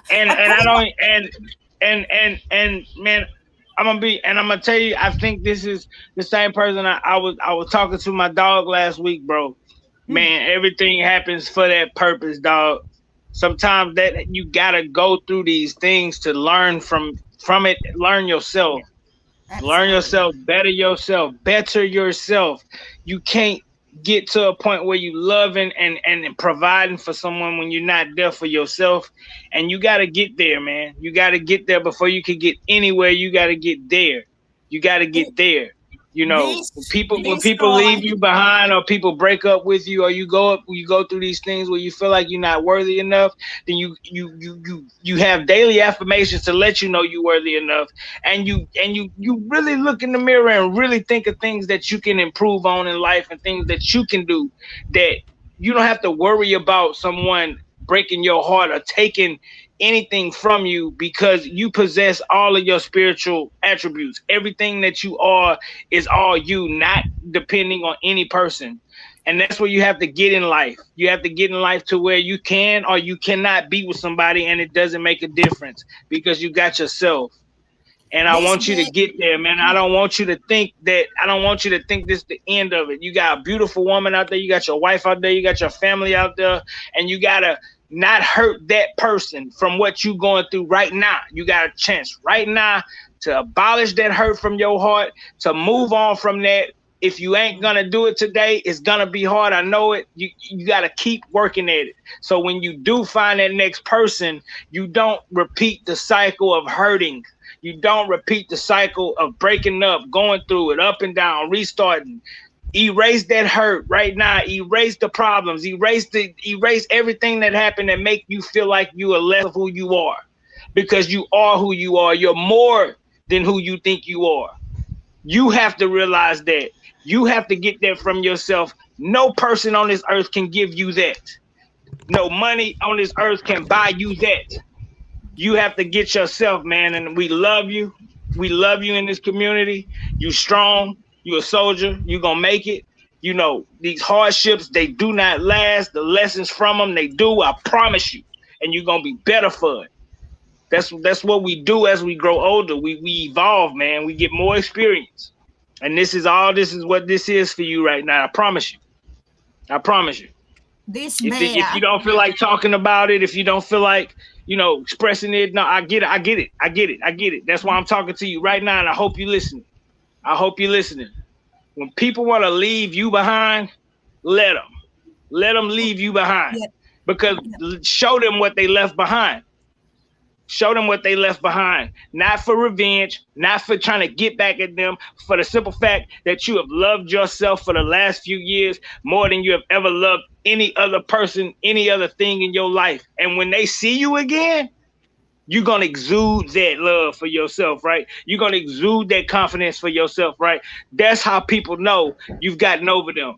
Don't let people think they can get over on you. You're a child of God, bro. You're a child of God. Sits on my bookshelf just over my shoulder, and he has heard me unleash. See, I love talking to Paul Allen Bear because he won't give me cheek back. He won't call me an idiot. He won't call me stupid.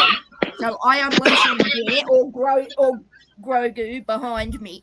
But yeah, everything Crusha just said, I totally agree with. I have lost too many people to suicide. I have quite bad depression, as everyone knows, particularly after my father's passing. And I have been like, it's part of depression. But I have been asked on numerous occasions by friends, family, have you ever thought of committing suicide? The answer is no. Mm-hmm. But I totally understand why some people do think that's the only answer. Because you're at the bottom of the well and you can see the little prick of sunlight above you and you know that's where you got to go. But you just cannot get there. Yeah. And you think it's all too much. It's not. I mean, I don't know the situation of this particular person, but as I said, we have the 4 questions in Are You Okay? So you ask the person you're concerned about, are you okay? You listen to the answer. You don't judge, you just listen. You encourage action, but most importantly, you check in with them. That's why I asked Saint if he's able to check in with this person, and thank God he is. Because there's nothing worse. And I had it happen a couple of times to me when my dad died. Oh, I'll check in with you in a few days. And, life gets in the way. I understand that. But they never did. But, and it's like, well, right. why did I just waste 30 minutes telling you what's going to happen? And you tell me you'll check in and then you don't. Okay, if you can't check in, don't tell me you're going to. Don't give me that false hope. Right. If something gets in the way, let me know. I get it. Life is busy. It's not all about me. I get that. But follow through with checking in. If I say to Crusha, I'll check in with you this time next week, Crusha, I will check in with Crusha this time next week. Not necessarily in Motivation Monday, but I'll get in touch.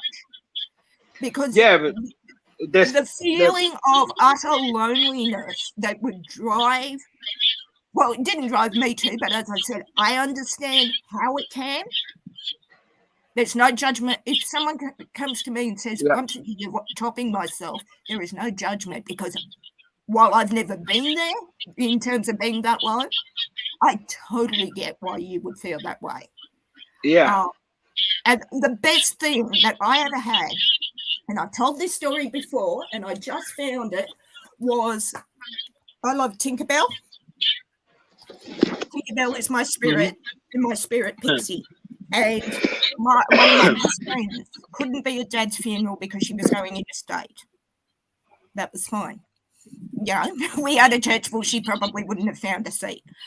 But she reached out to me when she was in Melbourne, and this was I still have the message somewhat. Are you? This is a stupid question, knowing how close you were to your father. Are you okay? Oh yeah, my first reaction was, oh yeah, I'm golden. My dad's dead. Yeah, I'm good. And she said, you know where I am if you want to talk. Now, I'm not one of these people at that time who would talk about it. Everyone could see how it was affecting me.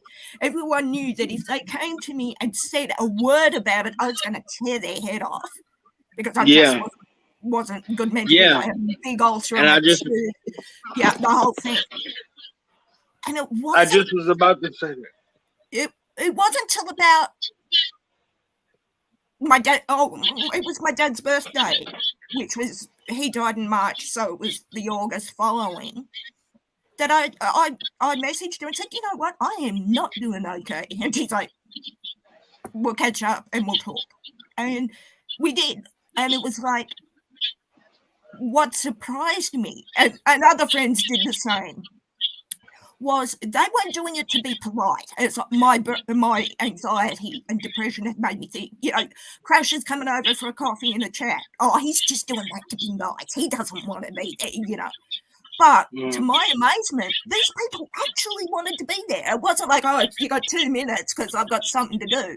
We sat for, I think, 5 hours, 6 hours. No, I don't think it was 3 hours maybe, just talking about nothing really, and that was amazing to me, because they're just being nice. Oh, you just lost it. Look, they wouldn't do it any other time. Yeah, they would, and that's the best gift you can give a person. Sitting, and this is why with last Are You OK Day, they had a coffee mug and a Kit Kat bar that you could literally break the Kit Kat bar, give it to Crusha, let's sit down and have a chat, friend, over coffee or whatever. And that is so important. And I am not one to talk about this kind of stuff, because, as I've said to you before, Crusha, I come from a family of repressed souls. Oh, stiff upper lip, the English way. Oh, we're English, stiff upper lip. No, that is so toxic. And you may not think by listening you're making a difference, but believe me, I just found it the other day. I love Tinkerbell. That's awesome. You found it. How long has it been missing? On my desk and found it. Yeah. You don't have to buy it. My friend saw this and knew I loved Tinkerbell and thought, I wonder if I ended up having 3 of these because other people had done the same. They got the same. That's not the point. It's the thought that counts. It's the time they took out of their day to say, hey, she'll love that because it's Tinkerbell. Which I did. She is low because she, as I've said before, my father raised my brother and I. Would I have committed suicide if that didn't happen? No, probably not. Let's be real about it. But knowing that there were people outside the family that cared, that meant more to me than anything I could say at that moment. And it's only been, as I said, 5 years in March since he died, probably in the last 2 years, where I've come to realise that. It's always been there. But for some reason, I've been blinkered, particularly after Dad, and dealing with my own stuff. Right. Before I've realised it. It didn't happen that way, yeah. And that's why I'm involved in Are You OK Day as an ambassador. I talk to people about it. It's not easy to talk about it, and sometimes I've seen on the NFL Network there's the awkward conversation ad where the people are going up there, what I got to talk, how do I do it? Just cringe. They're cringing like, oh, this is going to be. The thing with the Are You OK questions is you are not unless you are a psychiatrist or a psychologist, you will not have the answers to this person.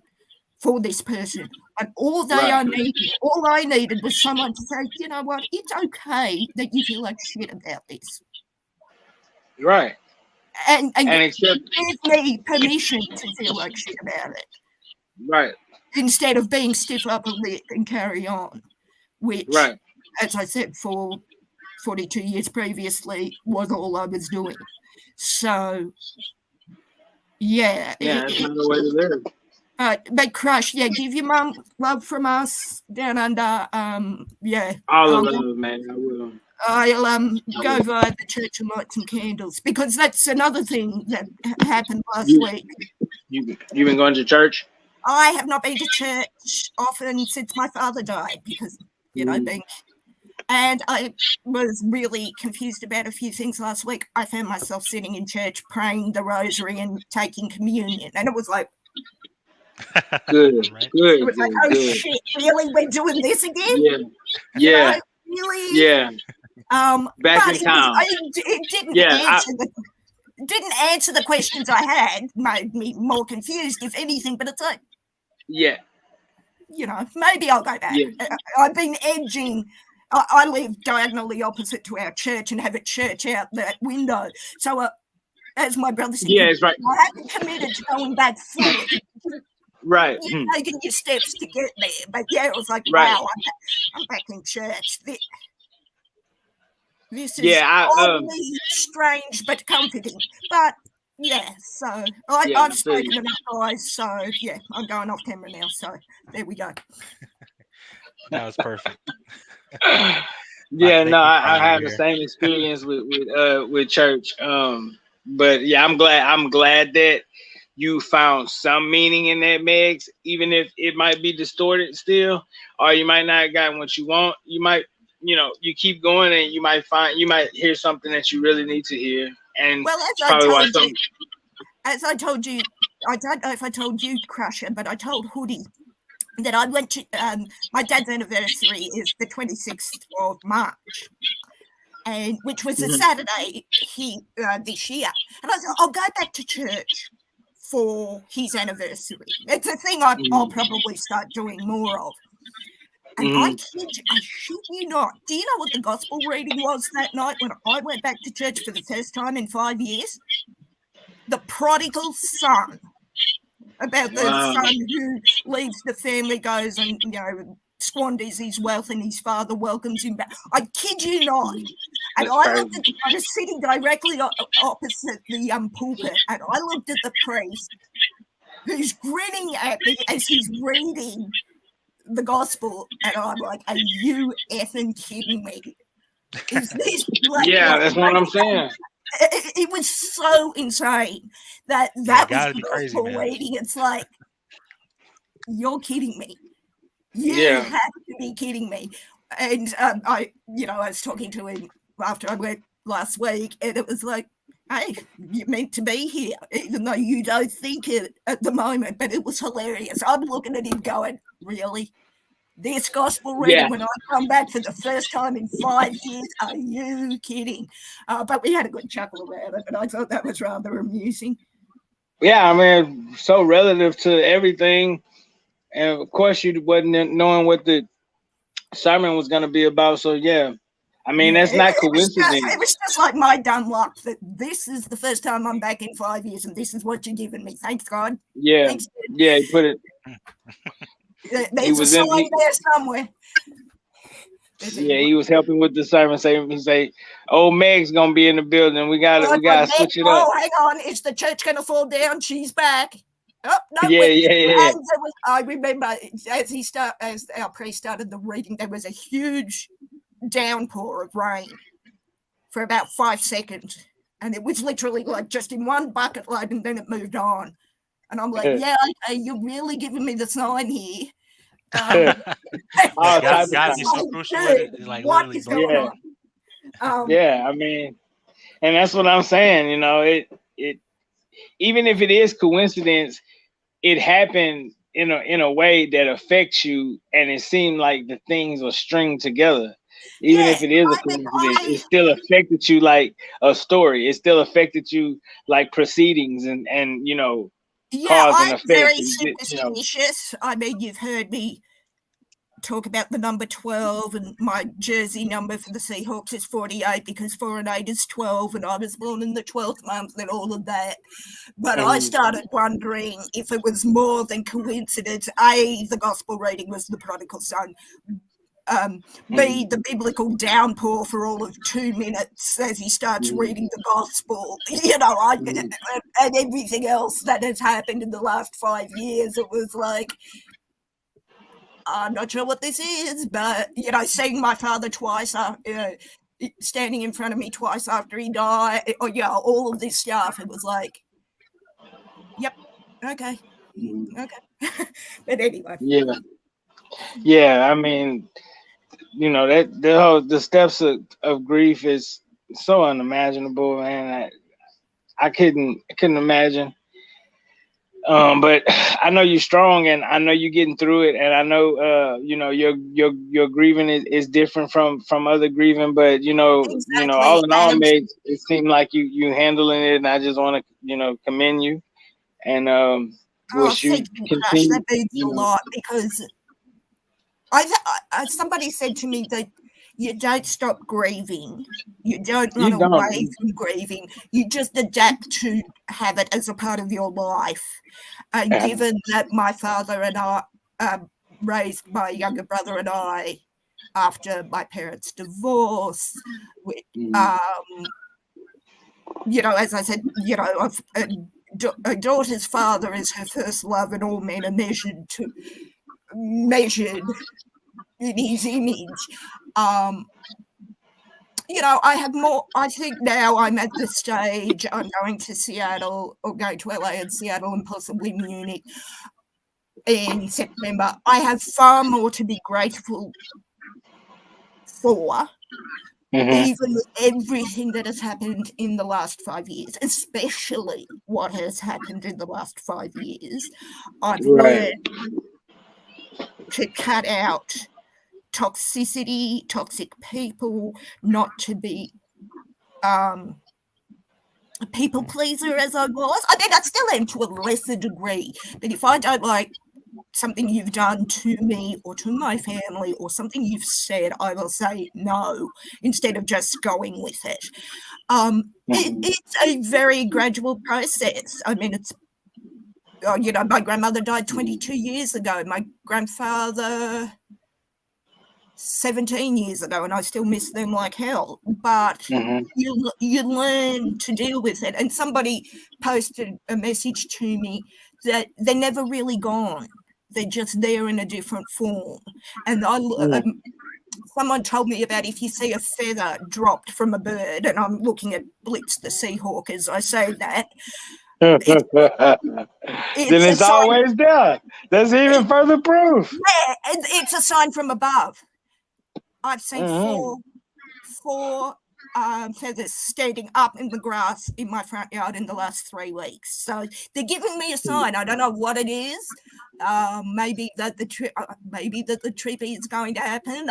Well, it is going to happen. I mean, who knows? But I'm more open to that. I was born and raised Catholic, and I've had 41 years of Catholicism, Catholic church, Catholic school, all of that. Whereas now I'm stepping away from that in the sense that I find myself more spiritually aware. Yeah, I still believe in God and all of that, but I also believe I have several guardian angels, my father, both sets of my grandparents, etc. So it's interesting, is all I'm saying, and it's very much a learning process for me, I think, and probably will be. But,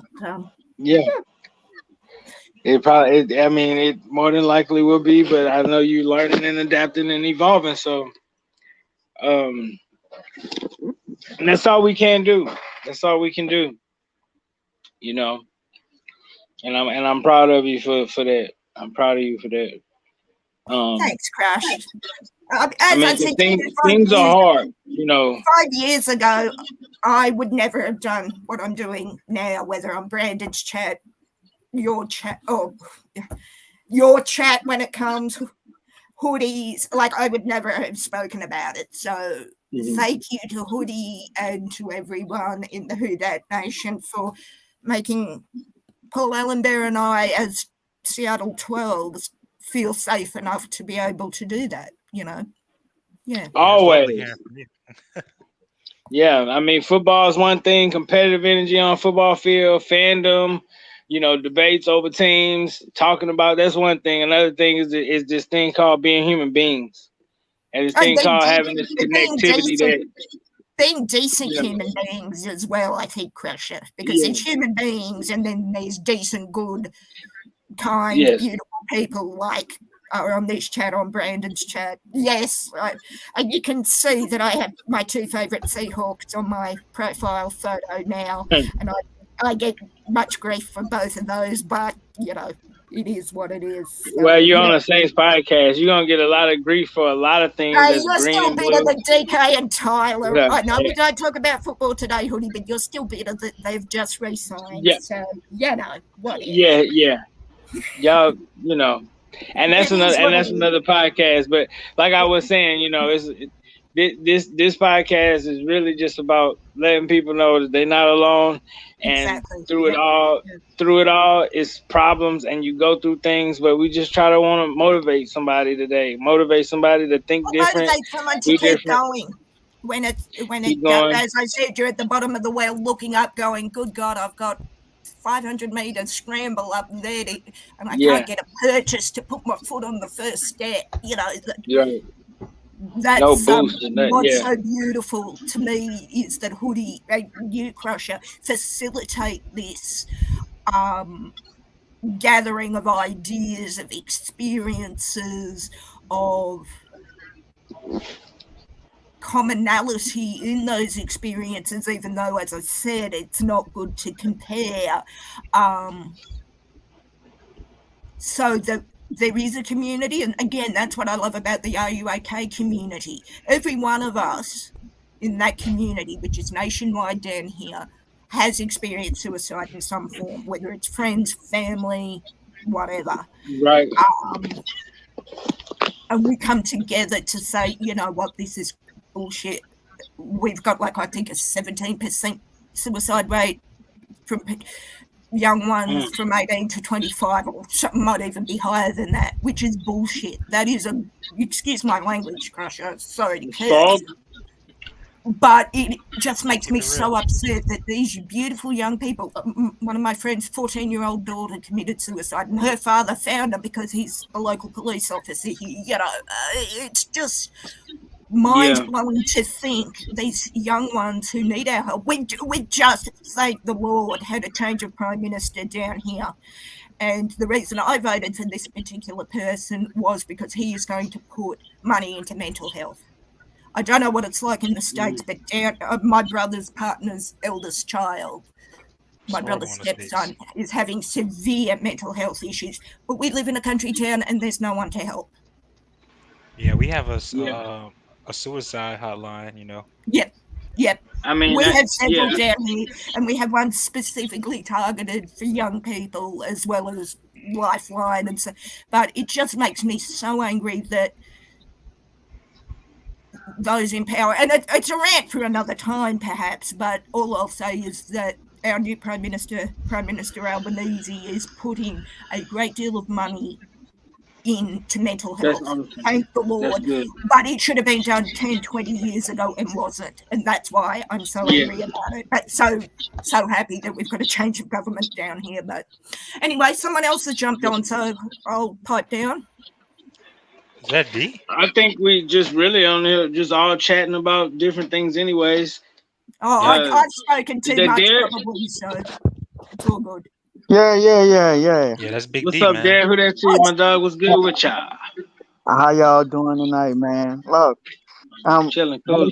Once again, cool and chilling. Not on here to say too much, but I appreciate you. He probably left. I know he's here, but like he probably stepped away. Yeah. So I mean, not to get off, the topic, but like CT, like are you considering making a channel, man? Like you and he's already made one. Yeah, no, let Derek finish what he was saying, then I'll tell you. Oh, Derek talking? Oh, sorry, Derek. Yeah, No. I was just saying another hell of a show, and appreciate everything that was said tonight. Man, you guys are helping a lot of people. And appreciate you, Derek. Just keep up the good work, man. It's really helping. Together we will. You already know, baby. That black and gold. Stick together like that, man. Black and Much gold love to you, Derek, man. Much blessings to you. And the blue and green. Say that like you mean it, brother. Love you, Crush. I did. Oh yeah. By the way, the blue and green. Yeah. No, I really felt the love there, Crush. I really felt the love. So Paul Allen Bear's feeling the love. I don't know how else I would say it. If I would say it now, it would sound just over. It would be overkill. It would be like, condescending. Paul Allen Bear is just like, the black and gold. He frowning. It's all good. No, he's pouting. I apologize, Paul. But no, Derek, thank you for tuning in every week, dog. Thank you for the love and the support every week. Trying to grow this particular podcast, trying to grow the channel, just trying to move on. And we do this together. Like, everybody tune in every week and we listen, and man, we just appreciate the support, D. You understand? We just appreciate the support. Yeah, look, this me and wifey watch it every Monday. I watch during the week, but she never misses a Monday, Good. I'm glad she tuned in, and I hope it's enlightening and informative to her, and insightful. She loves it. Much love to y'all, man. Much love to her, man. Hope it helps. Thank y'all for tuning in. I didn't even know Derek was even talking. No, I didn't either. Yeah, it's his voice is so soft. Yeah, it seemed like something had lagged a little bit too. Appreciate you, D. At this point, we just want everybody to live their best life, man. I want to live my best life. I want you to live your best life. I want to remind people that fear is nothing, and you shouldn't have a fear of death. You really should have a fear of never beginning to live. Never forget that. Yeah, and as I said before, 41 or however long you've been not kind to yourself, it's a hard lesson. That what am I trying to say? I can't even put words together right now. Unlearning bad habits takes time. As I said, it's taking No, they do.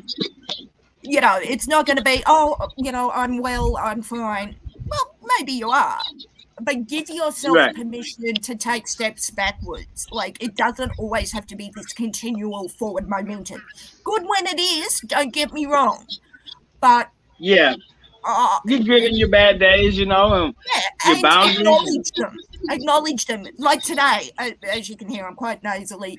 I had friend's funeral. My fridge died last week. You know, all this. And it's like, okay, this is crap. I acknowledge this. I'm not sleeping because my shoulder's bad. Yeah, okay. Right, now, when I wake up tomorrow, I got two choices here. I can continue on the wallowing and feeling sorry for myself, which I'll do for about 5 minutes before I get out of bed. Or I can say, okay, it's a shitty day, fridge has died, got to get that organised, and I can take action to remedy it. Not fix it entirely, but start remedying it. My new fridge comes tomorrow. Sweet. I'll go and get some medication off straight. Yeah, but I think you have to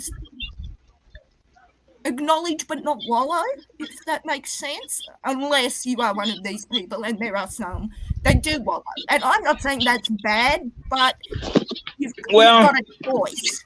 Wallow and do nothing, or wallow for a couple of minutes, well, you know, half an hour, whatever, and say, right, now I move to make change.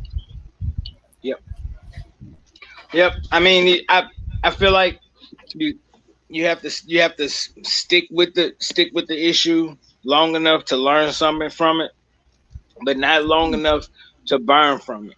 You know. Yeah, exactly. Not long enough to let it like completely consume you, but you have to embrace it because you have to absorb something from it. You can't just take this loss and not realize that it's something that needs to be learned in the same sentence or the same breath. So you have to stick around it long enough to get something from it, but not long enough to consume you. That's the delicate part about it. Yeah. And if it is starting to consume you, which it may or may not, acknowledge that and then make a choice. Are you going to let it swallow you whole, or are you going to let it spit you out? Well, even when it spits you out, you then have another choice. Do I learn from this, or do I just go on my merry way with nothing changing? For me, the last 5 years is very much being about growth, reevaluation, and change. Not everything has changed, but I would probably say, just thinking about it quickly as I'm scrolling through it in my mind, there is a hell of a lot more that has changed than not. Because, like my travel, my father had a lot of places he wanted to go to on his bucket list, but didn't for various reasons.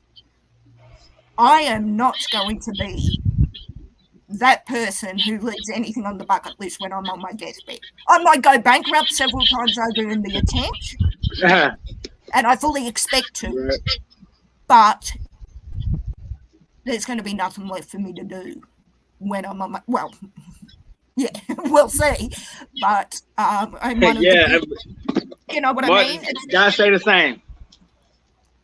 That's life, you know, it's a well-worn cliche, and how many times have you heard it yourselves, gentlemen? Yeah. Life is too short for regrets. That is so true. Yeah. And I've had a few regrets in my previous life, as I say. Pre-Dad's death and post-Dad's death is now how my life is divided. But I've learnt from them, or I hope I've learnt from them. And that's one thing I will say has been the process, is making the mistakes. Making mistakes is easy. We all do it several times if you may. Several times the same one if you may. But it's what, like I said, the evaluation process. What do I learn from it? And that's been the biggest learning experience and thing. If I can enjoy my father's death, that sounds wrong, but or enjoy what I've learnt from that, is making them and learning from them. And that's what you can take from it. And you can take joy and almost, you know, gratification from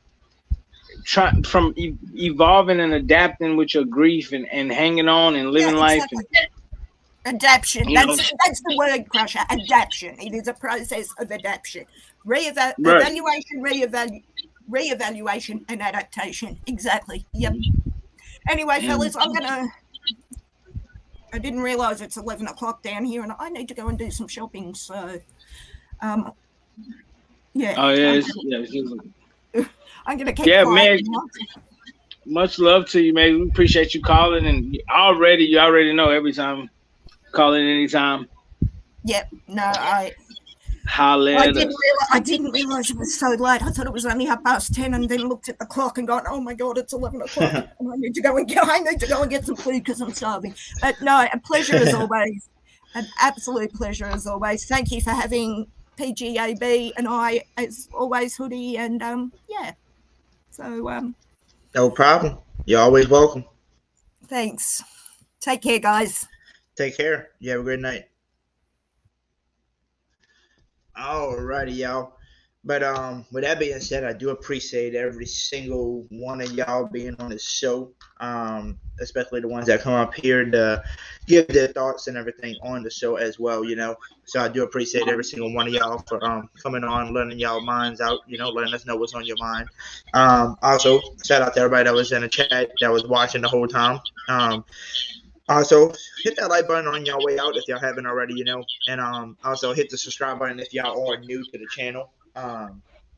And also turn your notification on so you don't miss out on any of these great podcasts that we do on the New Orleans Saints and on Motivational Mondays that we do every Monday. So thank y'all again, like I said, for coming on. And CT Crusha, you have anything left to say, man, before we end the podcast? Hey, like I said, bro, whoever out there needs to hear this. Starve your hopeless and feed your focus right now. Starve your hopeless, feed your focus. Y'all already know what it is, man. Who that to y'all, man? Much love. See y'all soon. Yes, sir. And just before we end the podcast, CT, Mr. Eugene put this in the chat. He said, just took that walk through the cemetery while listening to the podcast, bro. It was peaceful and life affirming. So he was doing what we were, you know, talking about, you know, just take a walk and see what you got compared to what these other people don't. So definitely appreciate Mr. Eugene being in here and watching it and then listening as well. Appreciate you, Mr. Eugene, man. Thank you. And thank you for tuning in and participating in the show. It means a lot to us, man. Thank you so much. Yes, sir. And probably in about an hour, around 9:15, around 9:15ish, you know, I'm gonna start up another show. It's gonna be about, you know, the Saints. So if y'all haven't already, make sure y'all tune into that tonight. Like I said, around 9:15, we're gonna start it up, and we're just gonna talk Saints football. You know, what our team's gonna accomplish this year. Who's some other free agents out there that's, you know, like who's next that's gonna go sign with the Saints. You know, etc. We got a bunch to talk about. Crusha, I don't know if you're gonna be there or not. Just let everybody know if you are coming or not. You're gonna be there to come chat it up with us. Yeah, I'll be there. All right, cool. So he'll be there with us. So in about an hour, like I said, I'll give everybody an hour to go eat, drink, whatever you need to do.